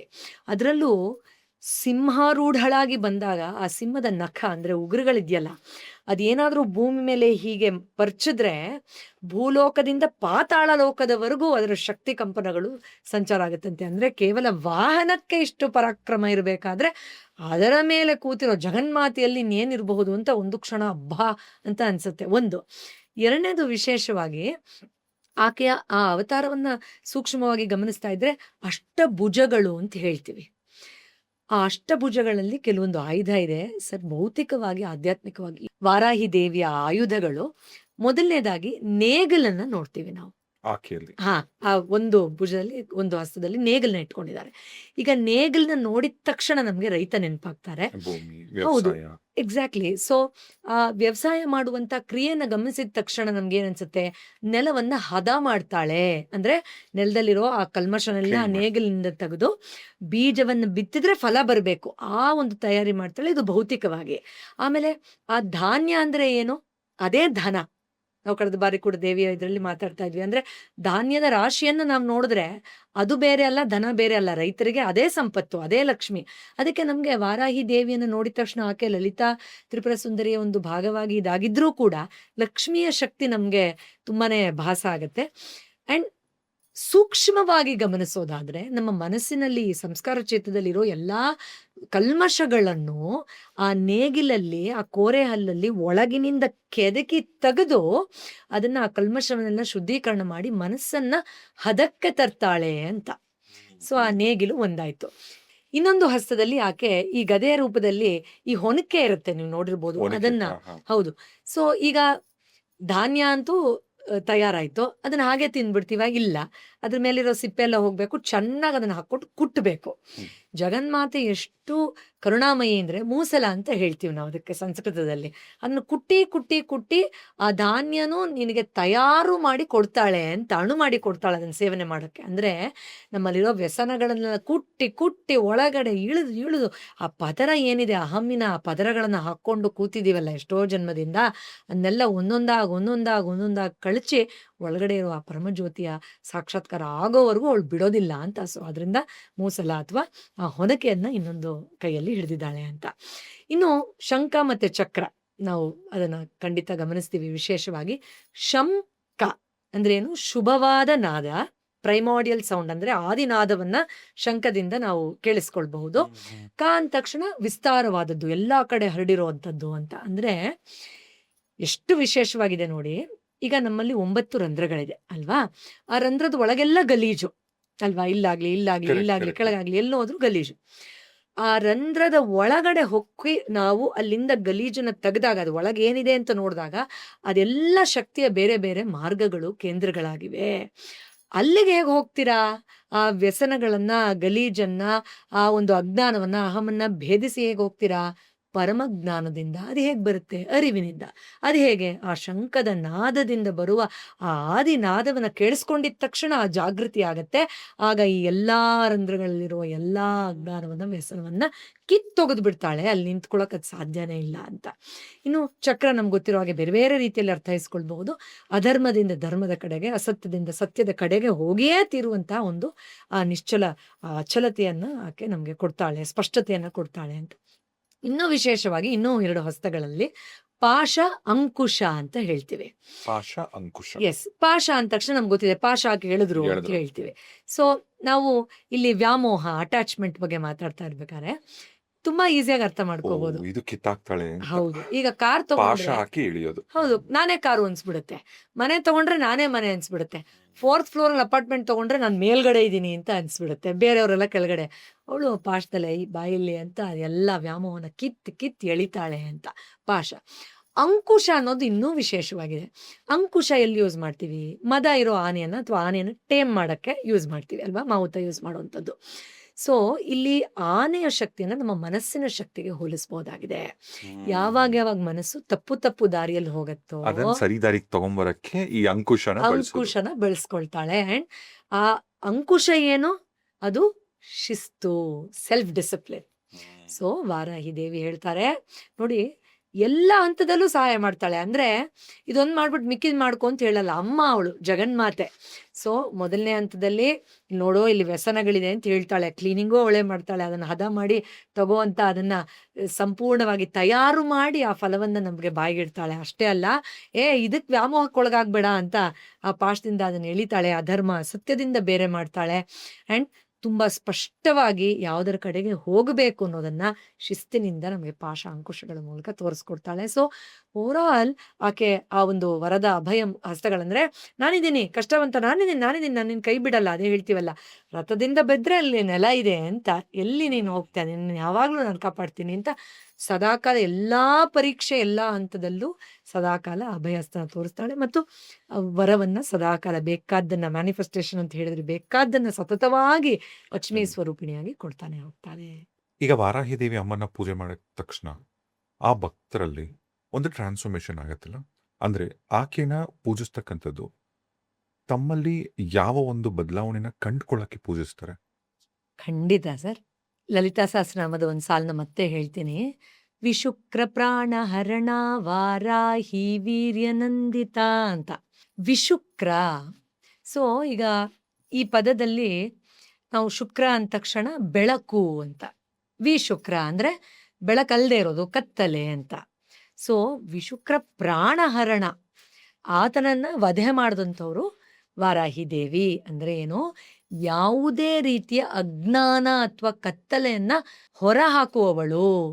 ಆ ಒಂದು ಅಜ್ಞಾನ, ಅಹಂಕಾರ ಅಥವಾ ನಮ್ಮದೇ ಬೇರೆ ಬೇರೆ ವ್ಯಸನಗಳಿಂದ ನಮಗೆ ಮುಕ್ತಿಗೊಳಿಸುವಳು ಅಂಥವಳು. ಸೊ ನಿಮ್ಮ ಬೇಡಿಕೆ ಯಾವುದೇ ಆಗಿರಲಿ, ಯಾವುದು ನಿಮಗೆ ನೋವು, ದುಃಖ, ಅಸಮಾಧಾನ, ಕಿರಿಕಿರಿ, ಹಿಂಸೆ, ಯಾತನೆ, ಅನಾರೋಗ್ಯ ಕೊಟ್ಟಿದ್ಯೋ ಅದೆಲ್ಲವನ್ನೂ ಹೊರತೆಗೆಯೋಕೆ ಸಹಾಯ ಮಾಡುವಳಂಥವಳು ಅನ್ನೋದನ್ನ ನಾವಿಲ್ಲಿ ಅರ್ಥ ಮಾಡ್ಕೊಳ್ಬಹುದು. ಸೊ ಒಂದಾದ್ರೆ ಖಂಡಿತ ಸಾಕಷ್ಟು ಬೇರೆ ಬೇರೆ ರೀತಿಯಲ್ಲಿ ನಾವು ಈ ಒಂದು ಮೆಟೀರಿಯಲಿಸ್ಟಿಕ್ ನೀಡ್ಸ್ಗೋಸ್ಕರ ಯಾವ ಥರ ಆಕೆನ ಆರಾಧನೆ ಮಾಡಿ ಪಡ್ಕೊಳ್ಬಹುದಾಗಿದೆ ಅನ್ನೋದ್ರ ಬಗ್ಗೆ ಉಲ್ಲೇಖ ಇದೆ. ಭೂ ಪಾಲಿಕಾಯೈ ನಮಃ ಅಂತ ಬರುತ್ತೆ ಆಕೆಯನ್ನ ನಾವು ಸ್ತುತಿ ಮಾಡ್ತಾ ಇರ್ಬೇಕಾದ್ರೆ. ಅಂದ್ರೆ ಭೂಮಿಗೆ ಸಂಬಂಧಪಟ್ಟ ಯಾವುದೇ ಆಸೆಗಳಿರಬಹುದು, ನಾವು ಭೂಮಿ ತಗೊಳ್ಳೋದಿರಬಹುದು, ಭೂ ಮಾರಾಟ ಇರಬಹುದು, ಭೂಮಿಯಿಂದ ನಮಗೇನೋ ಲಾಭ ಆಗುವಂಥದ್ದಿರಬಹುದು, ಅದಕ್ಕೆ ಸಂಬಂಧಪಟ್ಟ ಹಾಗೆ ವಾರಾಹಿ ದೇವಿಯ ಆಶೀರ್ವಾದ ವಿಶೇಷವಾಗಿ ನಮಗೆ ಸಹಾಯ ಮಾಡುತ್ತೆ ಅಂತ ಹೇಳ್ತಾರೆ. ಅಷ್ಟೇ ಅಲ್ಲ, ಕೆಲವೊಂದು ಇದರಲ್ಲಿ ಉಲ್ಲೇಖ ಆಗಿರೋದೇನು ಅಂದ್ರೆ, ಪಿತೃಗಳ ಆಶೀರ್ವಾದವನ್ನು ಪಡ್ಕೊಳ್ಳೋಕ್ಕೆ ಕೂಡ ವಾರಾಹಿ ದೇವಿ ವಿಶೇಷವಾಗಿ ಆಶೀರ್ವಾದ ಮಾಡ್ತಾರೆ. ಅಂದರೆ ಅವರ ರೂಪದಲ್ಲಿ ಬಂದು ನಮಗೆ ವರಗಳನ್ನು ಕೊಟ್ಟು ಹೋಗ್ತಾರೆ ಅಂತ ಹೇಳ್ತಾರೆ. ಆದ್ದರಿಂದ ಅದು ಕೂಡ ವಿಶೇಷವಾದ ವಿಷಯ. ಅದನ್ನು ನಾವು ಖಂಡಿತ ಗಮನಿಸ್ಬೋದಾಗಿದೆ. ಆದ್ದರಿಂದ ಅದು ಭೂಮಿಗೆ ಸಂಬಂಧಪಟ್ಟದಿಂದ ಹಿಡಿದು ನಮ್ಮ ಯಾವುದೇ ರೀತಿಯ ಅಜ್ಞಾನದಿಂದ ಹೊರಗಡೆ ಬರೋದವರೆಗೂ. ಬಟ್ ಇಲ್ಲಿ ಇನ್ನೊಂದು ವಿಷಯ ಇದೆ. ನೀವು ಹೇಳಿದ್ರಿ ತಮಿಳ್ನಾಡಲ್ಲಿ, ಆಂಧ್ರಲ್ಲಿ ಬ್ಲ್ಯಾಕ್ ಮ್ಯಾಜಿಕ್ಕು ಅಥವಾ ಶತ್ರುಗಳ ವಿನಾಶಕ್ಕೆ. ಇಲ್ಲಿ ಶತ್ರುಗಳ ವಿನಾಶ ಅಂದ ತಕ್ಷಣ ನಮ್ಗೆ ಯಾರು ತೊಂದರೆ ಕೊಡ್ತಾ ಇದ್ದಾರೋ ಅವ್ರು ನಾಶ ಆಗ್ಬಿಡ್ಬೇಕು, ಅವ್ರು ಸತ್ತೋಗ್ಬಿಡ್ಬೇಕು, ಅವ್ರು ಹಾಳಾಗ್ಬಿಡ್ಬೇಕು. ಅಥವಾ ನಾವು ಮಾತಾಡ್ಬೇಕಾರೆ ಅವ್ರು ಹಾಳಾಗೋಗ್ಬಿಡ್ತಾರೆ ಬಿಡು, ಇಲ್ಲಿ ಹೋಗಿ ಬಂದಿದ್ಯಾ. ಖಂಡಿತ ಇಲ್ಲ. ತಪ್ಪು ತಪ್ಪು ತಪ್ಪು. ಖಂಡಿತ ಅಲ್ಲ. ಯಾವತ್ತೂ ಗಮನ ಇಡಿ, ಶತ್ರು ಹೊರಗಿಲ್ಲ, ಒಳಗಿದ್ದಾರೆ. ಒಳಗಡೆ ಇರೋದ್ರಿಂದ ಹೊರಗಡೆ ಬೇರೆ ಬೇರೆ ರೂಪದಲ್ಲಿ ಪ್ರಕಟ ಆಗ್ತಾ ಇದ್ದಾರೆ ಅಂತ. ನಮ್ಮ ಪೂರ್ವ ಜನ್ಮದ ಕರ್ಮಗಳಿಂದ ನಾವು ಬೇರೆ ಬೇರೆ ರೀತಿ ಈ ರೀತಿ ಚಾಲೆಂಜಸ್ಗಳನ್ನು, ಟಫ್ ಪರ್ಸ್ನಾಲಿಟಿಗಳನ್ನು ಫೇಸ್ ಮಾಡ್ತಾ ಹೋಗ್ತೀವಿ. ಆದ್ದರಿಂದ ಹೊರಗಡೆ ಯಾರೋ ವಿನಾಶ ಆಗ್ಬಿಡ್ತಾರೆ, ನಾಶ ಆಗ್ಬಿಡ್ತಾರೆ, ಅದಕ್ಕೆ ವಾರಾಹಿ ದೇವಿ ಸಹಾಯ ಮಾಡ್ತಾರೆ ಅನ್ನೋ ರೀತಿಯ ಭ್ರಮೆ ಬೇಡ.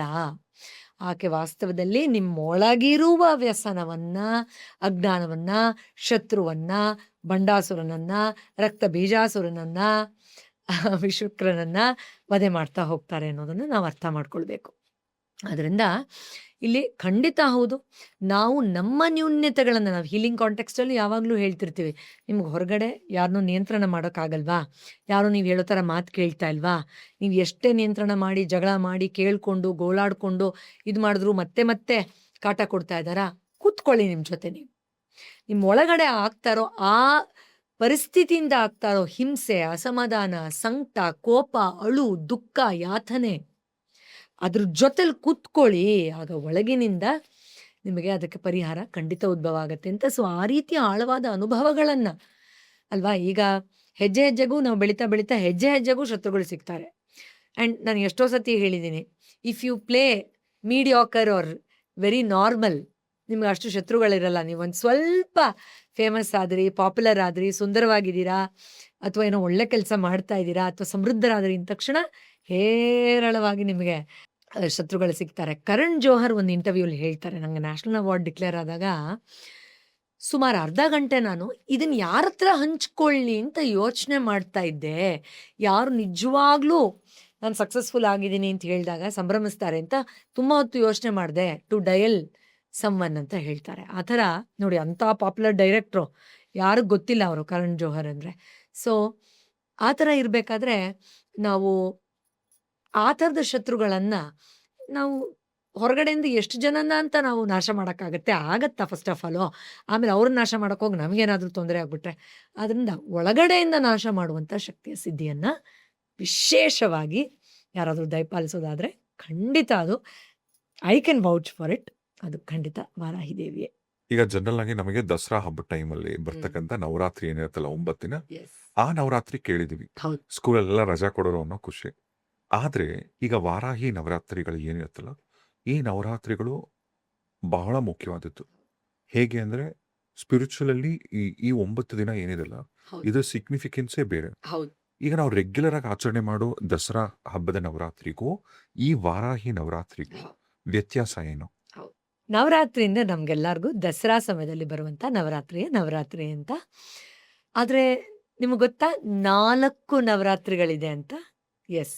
ಸೊ ಎರಡೂ ವೈಭವದಿಂದ, ವಿಜೃಂಭಣೆಯಿಂದ ಮಾಡುವಂಥ 2 ನವರಾತ್ರಿಗಳು ನಮ್ಗೆ ಗೊತ್ತೇ ಇದೆ. ಒಂದು ಶರಣ್ ನವರಾತ್ರಿ, ದಸರಾ ಟೈಮಲ್ಲಿ ಬರುವಂಥದ್ದು. ಎರಡನೇದು ಚೈತ್ರ ನವರಾತ್ರಿ, ಯುಗಾದಿ ಸಮಯ ಅಕ್ಕಪಕ್ಕದಲ್ಲಿ ಬರುವಂಥದ್ದು. ಅದು ಈ ದಶಮಹಾವಿದ್ಯೆಯಲ್ಲಿ ಆರಾಧನೆ ಎಲ್ಲ ಮಾಡ್ತಾರೆ ನಾರ್ತ್ ಇಂಡಿಯಲ್ಲಿ ಹೆಚ್ಚಾಗಿ ಅದು. ಆದರೆ 2 ಗುಪ್ತ ನವರಾತ್ರಿಗಳಿವೆ. ಓಕೆ, ಒಂದು ಮಾಘ ಮಾಸದಲ್ಲಿ ಬರುತ್ತೆ, ಅದು ಶ್ಯಾಮಲ ದೇವಿಗೋಸ್ಕರ ಮಾಡುವಂಥ ಶ್ಯಾಮಲ ನವರಾತ್ರಿ, ಅದು ಜ್ಞಾನಕ್ಕೋಸ್ಕರ ಮಾಡುವಂಥದ್ದು. ಎರಡನೇದು ಇದು ಆಷಾಢ ಮಾಸದಲ್ಲಿ ಬರುವಂತಹ ಒಂದು ವಾರಾಹಿ ದೇವಿಯ ನವರಾತ್ರಿ. ಸೊ ಇಲ್ಲಿ ಗುಪ್ತ ಅಂದರೆ ಸೀಕ್ರೆಟಾಗಿ ಮಾಡಬೇಕು, ಯಾರಿಗೂ ಹೇಳಬಾರ್ದು ಅಂತಲ್ಲ, ಪ್ರಚಾರಕ್ಕೋಸ್ಕರ ಮಾಡ್ಕೊಳ್ಳೋದಲ್ಲ. ಯಾಕಂದರೆ ಬೇರೆ 2 ನವರಾತ್ರಿಗಳನ್ನು ನಾವು ಅಕ್ಕಪಕ್ಕದವ್ರನ್ನ, ನಮ್ಮ ಬಂಧು ಬಾಂಧವರನ್ನ ಎಲ್ಲನೂ ಕರಿತೀವಿ, ಅವ್ರಿಗೆ ಉಡುಗೊರೆಗಳನ್ನ ಕೊಡ್ತೀವಿ, ಏನು ಆ ಒಂದು ವಿಜೃಂಭಣೆಯಿಂದ ಆಚರಿಸ್ತೀವಿ. ಆದರೆ ಇದೆರಡು ಆಂತರಿಕ ಒಂದು ಸಾಧನೆಯ ಕಡೆಗೆ ವಿಶೇಷವಾಗಿ ನಾವು ಗಮನ ಕೊಡುವಂಥದ್ದು. ಅಂದರೆ ಯಾವುದನ್ನು ನಾವು ಗುಪ್ತವಾಗಿ ಇಟ್ಕೊಂಡಿದ್ದೀವೋ, ಯಾರಿಗೂ ಹೇಳಿಲ್ಲ, ಯಾರಿಗೂ ಹೋಗಿ ಹೇಳ್ತೀವಿ ನಾವು, ನನಗೆ ಈ ಕೆಟ್ಟ ಅಭ್ಯಾಸ ಇದೆ, ಈ ಕೆಟ್ಟ ಬುದ್ಧಿ ಇದೆ, ನೋಡಿದ್ರೆ ನಂಗೆ ಹೀಗೆ ಅಸಹ್ಯವಾಗಿ ಅನಿಸುತ್ತೆ, ಅಥವಾ ಈ ಥರದ್ದೆಲ್ಲ ನನಗೆ ದುರಾಸೆಗಳಿದೆ ಅಂತ ಯಾರಿಗೆ ಹೇಳ್ತೀವಿ? We all want to project ourselves. ನಾನು ತುಂಬ ಒಳ್ಳೆ ವ್ಯಕ್ತಿ ಅಂತ ನಾವೆಲ್ಲರೂ ತೋರಿಸ್ಕೋಬೇಕು. ಇದೀವೋ ಇಲ್ವೋ ಅದು ಬೇರೆ ಪ್ರಶ್ನೆ, ಎಲ್ಲರೂ ಜಯ ಜಯ ಅನ್ನೋ ಥರ ತೋರಿಸ್ಕೊಳ್ಬೇಕು ಅನ್ನುವಂತಹ ಆಸೆ ಒಂದು ಚಿಕ್ಕ ಮಗುಗೂ ಇರುತ್ತೆ. ಆದರೆ ಆಧ್ಯಾತ್ಮಿಕವಾಗಿ ಬೆಳಿಬೇಕು ಅಂದರೆ ಈ ಗುಪ್ತವಾಗಿ ಇಟ್ಕೊಂಡಿರುವಂಥ ನಮ್ದೆಲ್ಲ ಗಲೀಜುಗಳಿದೆಯಲ್ಲ, ಕಲ್ಮಶಗಳು, ಅದನ್ನು ನಾವೇ ಮುಕ್ತವಾಗಿ ನೋಡಿಕೊಂಡು ನಮ್ಮ ಮನಸ್ಸಿನ ಮುಂದೆ ನಾವೇ ನಗ್ನರಾಗಿ ಅದನ್ನು ಸರಿಪಡಿಸ್ಕೊಳ್ಬೇಕಾಗತ್ತೆ. ಆ ರೀತಿಯ ಸಾಧನೆಗಳಿಗೆ ಸಹಾಯ ಮಾಡುವಂಥದ್ರಲ್ಲಿ ಇದೊಂದು. ಯಾಕಂದರೆ ಆಷಾಢ ಮಾಸದಲ್ಲೇ ಆ ಒಂದು ಶಕ್ತಿ ವಾರಾಹಿ ದೇವಿದು ಆವಿರ್ಭವ ಆಗಿದ್ದು ಅನ್ನೋದು ಕೂಡ ಉಲ್ಲೇಖ ಇದೆ. ಆದ್ದರಿಂದ ಪಾಡ್ಯಮಿಯಿಂದ ಹಿಡಿದು ನವಮಿವರೆಗೂ 9 ದಿನಗಳ ಕಾಲ ಅಮ್ಮನವರ ವಾರಾಹಿ ದೇವಿಯ ಆರಾಧನೆಯನ್ನು ಮಾಡ್ತೀವಿ. ಸೊ ಇಲ್ಲಿ ಇನ್ನೊಂದು ವಿಶೇಷ ವಿಷಯ ಏನಪ್ಪ ಅಂದರೆ, ರಾತ್ರಿಯ ವೇಳೆ ಅಮ್ಮನವರ ಆರಾಧನೆ ಮಾಡುವಂಥದ್ದು. ಸೊ ರಾತ್ರಿಯ ವೇಳೆ ಅಮ್ಮನವರ ಆರಾಧನೆಯನ್ನು ನಾವು ಪರಶುರಾಮರು ಕೂಡ ಕಲ್ಪಸೂತ್ರದಲ್ಲಿ ಹೇಳ್ತಾರಂತೆ. ಆಕೆ ರಾತ್ರಿ ಆಕ್ಟಿವ್ ಆಗಿರ್ತಾರೆ, ಫ್ಯೂರಿಯಸ್ ಫಾರ್ಮಲ್ಲಿ ಇರ್ತಾರೆ. ನಾವು ಆವಾಗಲೇ ಮಾತಾಡಿದ್ವಿ, ಆ ಒಂದು ಸೇನಾ ನಾಯಕಿ ಆಕೆ. ಆದ್ದರಿಂದ ಆ ಎನರ್ಜಿಯನ್ನು ಸಿದ್ಧಿಸ್ಕೊಳ್ಳೋಕ್ಕೋಸ್ಕರ ನಾವು ಮಾಡ್ತೀವಿ. ಇನ್ನೊಂದು, ರಾತ್ರಿ ಕ್ಷೇತ್ರ ಪಾಲನೆ ಎಲ್ಲ ಮಾಡಿ ಬೇರೆ ಬೇರೆ ಕೆಲಸಗಳನ್ನು ಮಾಡಿ ಸುಸ್ತಾಗಿ ವಿಶ್ರಾಂತಿ ತಗೊಳ್ತಾ ಇರೋ ಜಗನ್ಮಾತೆಯನ್ನು ಮತ್ತೆ ಬೆಳಗ್ಗೆ ಹೋಗಿ ಡಿಸ್ಟರ್ಬ್ ಮಾಡಬಾರ್ದು ಅಂತ. ಆದ್ದರಿಂದ ನಾವು ರಾತ್ರಿ ಆರಾಧನೆ ಮಾಡಬೇಕು ಅಂತ ಹೇಳಿ ಒಂದು ವಿಷಯ ಇದೆ. ಆದರೆ ಇಲ್ಲಿ ಇನ್ನೊಂದು ವಿಶೇಷವಾದ ವಿಷಯ ನಾನು ಹೇಳಲೇಬೇಕು. ವ ರ ಹಿ ಅಂದರೆ ವ ರ ಮತ್ತು ಹ ಪದಗಳ ಒಳ ಅರ್ಥವನ್ನು ತಿಳ್ಕೊಳ್ಳೋದು ತುಂಬಾ ಮುಖ್ಯ. ರ ಅಂದರೆ ನಮ್ಮೆಲ್ಲರಿಗೂ ಎಷ್ಟೋ ಜನಕ್ಕೆ ಗೊತ್ತಿದೆ. ಹಲವಾರು ದೇಶಗಳಲ್ಲಿ ರಾನ ಸನ್ ಅಥವಾ ಫೈರ್ ಎನರ್ಜಿಗೆ ಹೋಲಿಸಿ ಮಾತಾಡ್ತಾರೆ. ಸೊ ರ ಅಂದರೆ ಅಗ್ನಿ ತತ್ವವನ್ನು ಅದು ಪ್ರತಿಬಿಂಬಿಸುತ್ತೆ. ಅಂದರೆ ಪಾಪದ ದಹನವನ್ನು, ಅಜ್ಞಾನದ ದಹನವನ್ನು ನಮ್ಮ ಒಳಗಡೆನೇ ಇರುವಂಥ ಒಂದು ದೈವಿಕ ಇಚ್ಛಾಶಕ್ತಿಯಿಂದ ಮಾಡುತ್ತೆ ಅನ್ನೋದು. ಇನ್ನು ನಾವು ಹ ಅಂದ ತಕ್ಷಣ ಆಕಾಶ ತತ್ವ, ಆ ವಿಶಾಲತೆ, ಸರ್ವವ್ಯಾಪಿಯಾಗಿರುವಂಥ ಶಕ್ತಿಯನ್ನು ನಮ್ಮಲ್ಲಿ ಅರ್ಥೈಸ್ಕೊಳ್ಳುವಂಥ ಒಂದು ಶಕ್ತಿ, ಅದನ್ನು ನಾವು ತಿಳ್ಕೊಳ್ಬೋದಾಗಿದೆ. ಇನ್ನು ವಾ ಅನ್ನೋದು ನಾವು ಒಂದು ರೀತಿ ಅಮೃತ ಬೀಜದ ರೀತಿ ಜಲತತ್ವ ಮತ್ತು ಭೂತತ್ವಕ್ಕೆ ಸಂಬಂಧಪಟ್ಟಂಥ ಶಕ್ತಿಯನ್ನು ಜಾಗೃತ ಮಾಡ್ಕೊಳ್ಳುವಂಥದ್ದು. ಸೊ ಇಲ್ಲಿ ನೋಡಿ ಎಷ್ಟು ಅದ್ಭುತವಾಗಿದೆ ಸರ್. ನಾವು ಸಪ್ತ ಚಕ್ರಗಳ ಬಗ್ಗೆ ನಾವು ಕುಂಡಲಿನಿ ಪಾಡ್ಕಾಸ್ಟ್ ಮಾಡಿದಾಗ ನಾವು ಹೇಳ್ತಾ ಇದ್ವಿ, ಹೇಗೆ ಒಂದೊಂದು ಚಕ್ರಕ್ಕೂ ಒಂದೊಂದು ಬೀಜ ಮಂತ್ರ ಇದೆ ಅಂತ. ಸೊ ಲಂ, ವಂ, ರಂ, ಯಂ, ಹಂ, ಓಂ, ಈ ಥರ. ಸೊ ವಂ ಅಂದ ತಕ್ಷಣ ನಾವು ಜಲ ಮತ್ತು ಭೂತತ್ವ ಆಗಿರಬಹುದು, ರಮ್ ಅಂದ ತಕ್ಷಣ ಮಣಿಪುರ ಚಕ್ರದಲ್ಲಿರುವಂತಹ ಆ ಅಗ್ನಿತತ್ವ ಆಗಿರಬಹುದು, ಅಥವಾ ಹಮ್ ಅಂದ ತಕ್ಷಣ ವಾಯು ಮತ್ತು ಆಕಾಶ ತತ್ವಕ್ಕೆ ಸಂಬಂಧಪಟ್ಟಿರೋದಾಗಿರ್ಬೋದು. ಸೊ ಇಲ್ಲಿ ವರಾಹಿ ದೇವಿಯ ಆರಾಧನೆಯನ್ನು ನವರಾತ್ರಿಯ ಸಂದರ್ಭದಲ್ಲಿ ವಿಶೇಷವಾಗಿ ಮಾಡಿದ್ದೇ ಆದರೆ, ಒಂದು ಪ್ಯೂರಿಫಿಕೇಶನ್, ಎರಡನೇದು ಟ್ರಾನ್ಸ್ಫರ್ಮೇಷನ್, ಮೂರನೇದು ಎಕ್ಸ್ಪ್ಯಾನ್ಷನ್, ಮೂರನ್ನು ಆ ಜಗನ್ಮಾತೆ ದಯಪಾಲಿಸ್ತಾಳೆ. ಅಂದರೆ ಆ ಒಂದು ಶುದ್ಧೀಕರಣದಿಂದ ಹಿಡಿದು ಪರಿವರ್ತನೆವರೆಗೂ, ಆ ಜ್ಞಾನ ಮಾರ್ಗದಲ್ಲಿ ಆ ಪರಿಪೂರ್ಣತೆಯನ್ನು ಅನುಭವಿಸೋದವರೆಗೂ ಹಂತ ಹಂತವಾಗಿ ಎಲ್ಲ ರೀತಿಯಲ್ಲಿ. ಯಾಕೆಂದರೆ ನಮ್ಮೊಳಗಿರುವ ಗಲೀಜನ್ನು ತಗೊಳ್ಳೋದು ನಿಜವಾಗ್ಲೂ ಅಷ್ಟು ಈಸಿ ಅಲ್ಲ. ನಾನು ಯಾವಾಗಲೂ ಹೇಳ್ತಿರ್ತೀನಿ, ಯಾವುದೋ ಒಂದು ಕಲ್ಟನ್ನು ಫಾಲೋ ಮಾಡೋದು, ಹೌದು ಹೌದು ಇದು ಸರಿ ಅನ್ನೋದು, ಅಥವಾ ಯಾವುದೋ ಕಮ್ಯುನಿಟಿಗೆ ಹೋಗಿ ಸೇರ್ಕೊಂಡ್ಬಿಡೋದು, ಎಲ್ಲೋ ಜೈಕಾರ ಹಾಕ್ಬಿಡೋದು, ಅಥವಾ ಒಂದು ಡ್ರೆಸ್ ಚೇಂಜ್ ಮಾಡ್ಕೊಂಡ್ರೆ ನಾನು ಒಳ್ಳೆಯವರು ಅನ್ನೋ ಥರ ಏನೋ ಒಂದು ಸೆಟಪ್ ಚೇಂಜ್ ಮಾಡ್ಕೊಂಡಿದ್ದ ತಕ್ಷಣ ಇದು ಮಾಡ್ಕೊಳ್ಳೋದು ತುಂಬ ಈಸಿ. ಬಟ್ ಎಷ್ಟು ಜನಕ್ಕೆ ಆ ತಾಕತ್ತು, ಆ ಜ್ಞಾನ ಇರುತ್ತೆ? ನನ್ನಲ್ಲಿ ಇದಿದೆ, ನನ್ನಲ್ಲಿ ಈ ಸೋಂಬೇರಿತನ, ಈ ಹೊಟ್ಟೆ ಕಿಚ್ಚು, ಈ ಭಯ, ಈ ಎಲ್ಲ ರಾಕ್ಷಸರು ಕೂತ್ಕೊಂಡು ಬಿಟ್ಟಿದ್ದಾರೆ, ಅಂಧಕಾಸುರನ ರೀತಿ ಅಲ್ವಾ?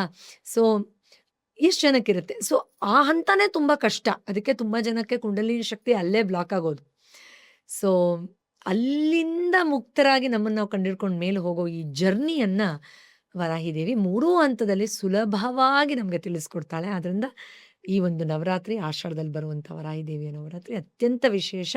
ಗುಪ್ತವಾಗಿ ರಾತ್ರಿಯ ವೇಳೆಯಲ್ಲಿ ನಮ್ಮ ಜೊತೆ ನಾವೇ ಸ್ವಯಂ ವಿಮರ್ಶೆಯನ್ನು ಮಾಡ್ತಾ ಆಳವಾಗಿ ಉದ್ಧಾರದ ಕಡೆ ಹೋಗೋದಕ್ಕೆ. ವಾರಾಹಿ ದೇವಿನ ನಾವು ಆಧ್ಯಾತ್ಮಿಕವಾಗಿ, ಸ್ಪಿರಿಚುವಲಿ ಆಕೆನ ಹೇಗೆ ನೋಡಬೇಕು? ಎಸ್, ಸೊ ಇದು ನನ್ನ ಫೇವ್ರೆಟ್ ಪಾರ್ಟ್. ಯಾಕೆಂದರೆ ನಾವು ಕತೆ ಪುರಾಣಗಳನ್ನೆಲ್ಲ ತಿಳ್ಕೊಂಡ್ಮೇಲೆ ಚೆನ್ನಾಗಿತ್ತು ಕತೆ ಅಂತ, ಇನ್ನು ಮುಂದಿನ ಬಾರಿ ಹಬ್ಬ ಬರೋವರೆಗೂ ಅದನ್ನು ಮರ್ತು ಹೋಗ್ಬಿಟ್ರೆ ನಿಜವಾಗ್ಲೂ ಏನೂ ಉಪಯೋಗ ಆಗೋದಿಲ್ಲ. ಇಷ್ಟೆಲ್ಲ ಅವತಾರಗಳು, ರೂಪಗಳು, ಪುರಾಣಗಳು, ಕತೆಗಳು, ಶ್ಲೋಕ ಮಂತ್ರಗಳು, ಅನುಷ್ಠಾನಗಳು, ಸಿದ್ಧಿಗಳು ಈಗೆಲ್ಲ ಯಾಕೆ ಬಂದಿದೆ? ಯಾಕೆಂದರೆ ನಮ್ಮ ಮೇಲೆ ನಾವು ವರ್ಕ್ ಮಾಡ್ಕೊಳ್ಳೋದಕ್ಕೆ ಬಂದಿದೆ. ಎಷ್ಟು ಅದ್ಭುತವಾಗಿದೆ ಈ ಭಾಗ ಅಂದರೆ, ಇಲ್ಲಿ ಆಗಲೇ ನಾವು ಹೇಳ್ತಾ ಇದ್ವಿ ಲಲಿತಾ ಸಹಸ್ರನಾಮದಲ್ಲಿ ಚಿತಗ್ನಿಕುಂಡ ಸಂಭೂತ ದೇವ ಕಾರ್ಯ ಸಮುದ್ಯತ ಅಂತ. ಅಂದರೆ ಅದರಲ್ಲಿ ಹೇಳ್ತಾರೆ, ಆ ಚಿತಗ್ನಿ ಕುಂಡದಲ್ಲಿ ದೇವತೆಗಳೆಲ್ಲ ಅಮ್ಮ ತಾಯಿ ಲಲಿತಾ ಪರಮೇಶ್ವರಿ ಕಾಪಾಡು ಕಾಪಾಡು ಅಂಥೇಳಿ ತಮ್ಮ ಅಂಗಾಂಗಗಳನ್ನೇ ಆ ಕುಂಡಕ್ಕೆ ಸಮರ್ಪಣೆ ಮಾಡ್ತಾ ಇದ್ರಂತೆ. ಏನದು ವಾಸ್ತವದಲ್ಲಿ ಆಂತರಿಕವಾಗಿ ಅಂತ ನೋಡಿದ್ರೆ ಆ ಚಿತಗ್ನಿ ನಮ್ಮದೇ ಕುಂಡಲಿನಿ ಶಕ್ತಿಯಾಗಿದೆ. ಅಂದರೆ ಶ್ರೀವಿದ್ಯೆಯಲ್ಲಿ ಈ ವಿಚಾರವನ್ನು ನಾವು ಎಷ್ಟು ಆಳವಾಗಿ ಅನುಭವಿಸ್ತೀವಿ ಅಂದರೆ ಅದರ ವಿಶೇಷತೆಯನ್ನು ನಾವು ಇನ್ನೊಮ್ಮೆ ವಿಸ್ತಾರವಾಗಿ ಅನುಭವಿಸೋಣ. ಆದರೆ ಅದೇ ಆ ಚಿತಗ್ನಿ ಅಂದರೆ ನಮ್ಮ ಕುಂಡಲಿನಿಯೇ. ಸೊ ಏನು ಸಮರ್ಪಣೆ? ಪಂಚೇಂದ್ರಿಯಗಳು, ಪಂಚಭೂತಗಳ ಶುದ್ಧೀಕರಣ, ಅದ್ರ ಮೇಲೆ ನಾವು ವರ್ಕ್ ಮಾಡುವಂಥದ್ದು, ಆ ಒಂದು ಸಿದ್ಧಿಗಳನ್ನು ಪಡ್ಕೊಳ್ತಾ ಆ ಶಕ್ತಿ ವಿಸ್ತಾರ ಆಗ್ತಾ ಇದ್ದ ಹಾಗೆ ಒಂದು ವಿಶೇಷವಾದ ಪಯಣ ಉದ್ಭವ ಆಗುತ್ತೆ. ಏನದು? ವಾರಾಹಿ ದೇವಿ ನಮ್ಮನ್ನ ನೋಡಿ. ಹಂದಿ ಅಂದರೆ ಏನು? ಕೆಳಗಡೆಯಿಂದ ಭೂಮಿನ ಆಗಲೇ ಹೇಳಿದ್ವಿ ನಾವು, ಆ ಒಂದು ವ್ಯವಸಾಯ ಮಾಡೋ ರೀತಿ, ಮಣ್ಣನ್ನು ನೆಲವನ್ನು ಸಡಿಲ ಮಾಡೋ ರೀತಿ ಕೆಳಗಿಂದ ತೆಗೆದು ಮೇಲೆ ಮಣಿಪುರ ಚಕ್ರದಲ್ಲಿ ವಾಸವಾಗಿದ್ದಾಳೆ ಅಂತ ಸಾಕಷ್ಟು ಕಡೆ ಉಲ್ಲೇಖ ಬರುತ್ತೆ. ಅಲ್ಲಿಂದ ಆ ಒಂದು ಆಜ್ಞಾ ಚಕ್ರದಿಂದ ಇನ್ನೂ ಮೇಲ್ಮುಖವಾಗಿ ಆ ಪರಮಶಿವನ ಜೊತೆಯಲ್ಲಿ ಒಂದಾಗೋ ಹಂತದವರೆಗೂ, ಹಂತವಾಗಿಯೂ ಅಲ್ಲಿ ಆ ಪರಮ ಸತ್ಯವನ್ನು ಅನುಭವಿಸುವವರೆಗೂ 3 ಹಂತದಲ್ಲಿ ತುಂಬ ವಿಶಿಷ್ಟವಾಗಿ ವಿಶೇಷವಾಗಿ ನಮ್ಮನ್ನು ಕರೆದುಕೊಂಡು ಹೋಗ್ತಾಳೆ. ಒಂದು ಇನ್ನೊಂದು ತುಂಬ ಅದ್ಭುತವಾದ ರೋಚಕವಾದ ವಿಷಯ ಏನು ಅಂತಂದರೆ, ಸೊ ರಾಜಚಕ್ರದಲ್ಲಿ ಮಧ್ಯದಲ್ಲಿ ನಮ್ಮ ಲಲಿತಾ ದೇವಿಯವರು ಬರ್ತಾರೆ. ಆಮೇಲೆ ಈ ಕಡೆಯಿಂದ ನಮ್ಮ ಶ್ಯಾಮಲಾ ದೇವಿಯವರು ಗೇಯ ಚಕ್ರದಲ್ಲಿ ಆಕೆ ಪ್ರವೇಶ ಆಗತ್ತೆ. ಆಮೇಲೆ ಕಿರಿಚಕ್ರದಲ್ಲಿ ವರಾಹಿ ದೇವಿಯ ಪ್ರವೇಶ ಆಗತ್ತೆ. ಅಂದರೆ ಒಂದು ಕಡೆ ಶ್ಯಾಮಲಾ ಅಂದ್ರೇನು, ಒಂದು ಜ್ಞಾನದ ಸ್ವರೂಪ, ಸರಸ್ವತಿಯ ಸ್ವರೂಪದ ರೀತಿ ಅಂತ ಅಂದ್ಕೊಳ್ಳಿ. ಇನ್ನೊಂದು ಕಡೆ ನಮ್ಮ ವರಾಹಿ ದೇವಿಯ ಒಂದು ಪ್ರವೇಶ ಆಗುತ್ತೆ. ಅಂದರೆ ನಾವು ಆಗ್ಲಿಂದ ಹೇಳ್ತಾ ಇದ್ದ ಹಾಗೆ ಆ ಒಂದು ಕಮಾಂಡರ್ ಇನ್ ಚೀಫ್, ಆ ಸೇನಾ ಅಧಿಪತಿಯ ರೀತಿಯ ಆ ಒಂದು ಮುಂದಾಳತ್ವ ತಗೊಳ್ಳುವಂತಹ ಒಂದು ಶಕ್ತಿ. ಸೊ ಇಲ್ಲಿ ಜ್ಞಾನ, ಅದಕ್ಕೆ ಬೇಕಾಗಿರೋ ಪ್ರೊಟೆಕ್ಷನ್ ಮತ್ತು ಆ ಕ್ಲಾರಿಟಿ, ಇದು ಮೂರನ್ನು ನಮ್ಮ ಒಳಗಡೆ ಎಷ್ಟು ಚೆನ್ನಾಗಿ ನೋಡ್ಬೋದು ಅನ್ನೋದು ಇಲ್ಲಿ ರೋಚಕವಾಗಿದೆ.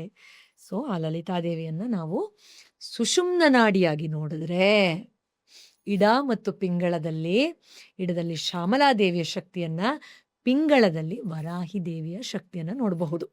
ಸೊ ಇಡ ಅಂದ ತಕ್ಷಣ ಏನು? ನಮ್ಮ ಲೆಫ್ಟ್ ಬ್ರೇನಿನ ಮೂಲಕ, ಲೆಫ್ಟ್ ಸೈಡೆಲ್ಲ ಇರುತ್ತೆ. ಸೊ ನಮ್ಮ ರೈಟ್ ಬ್ರೇನಿನ ಮೂಲಕ ಇನ್ಫ್ಲುಯೆನ್ಸ್ ಮಾಡುವಂಥ ಶಕ್ತಿ.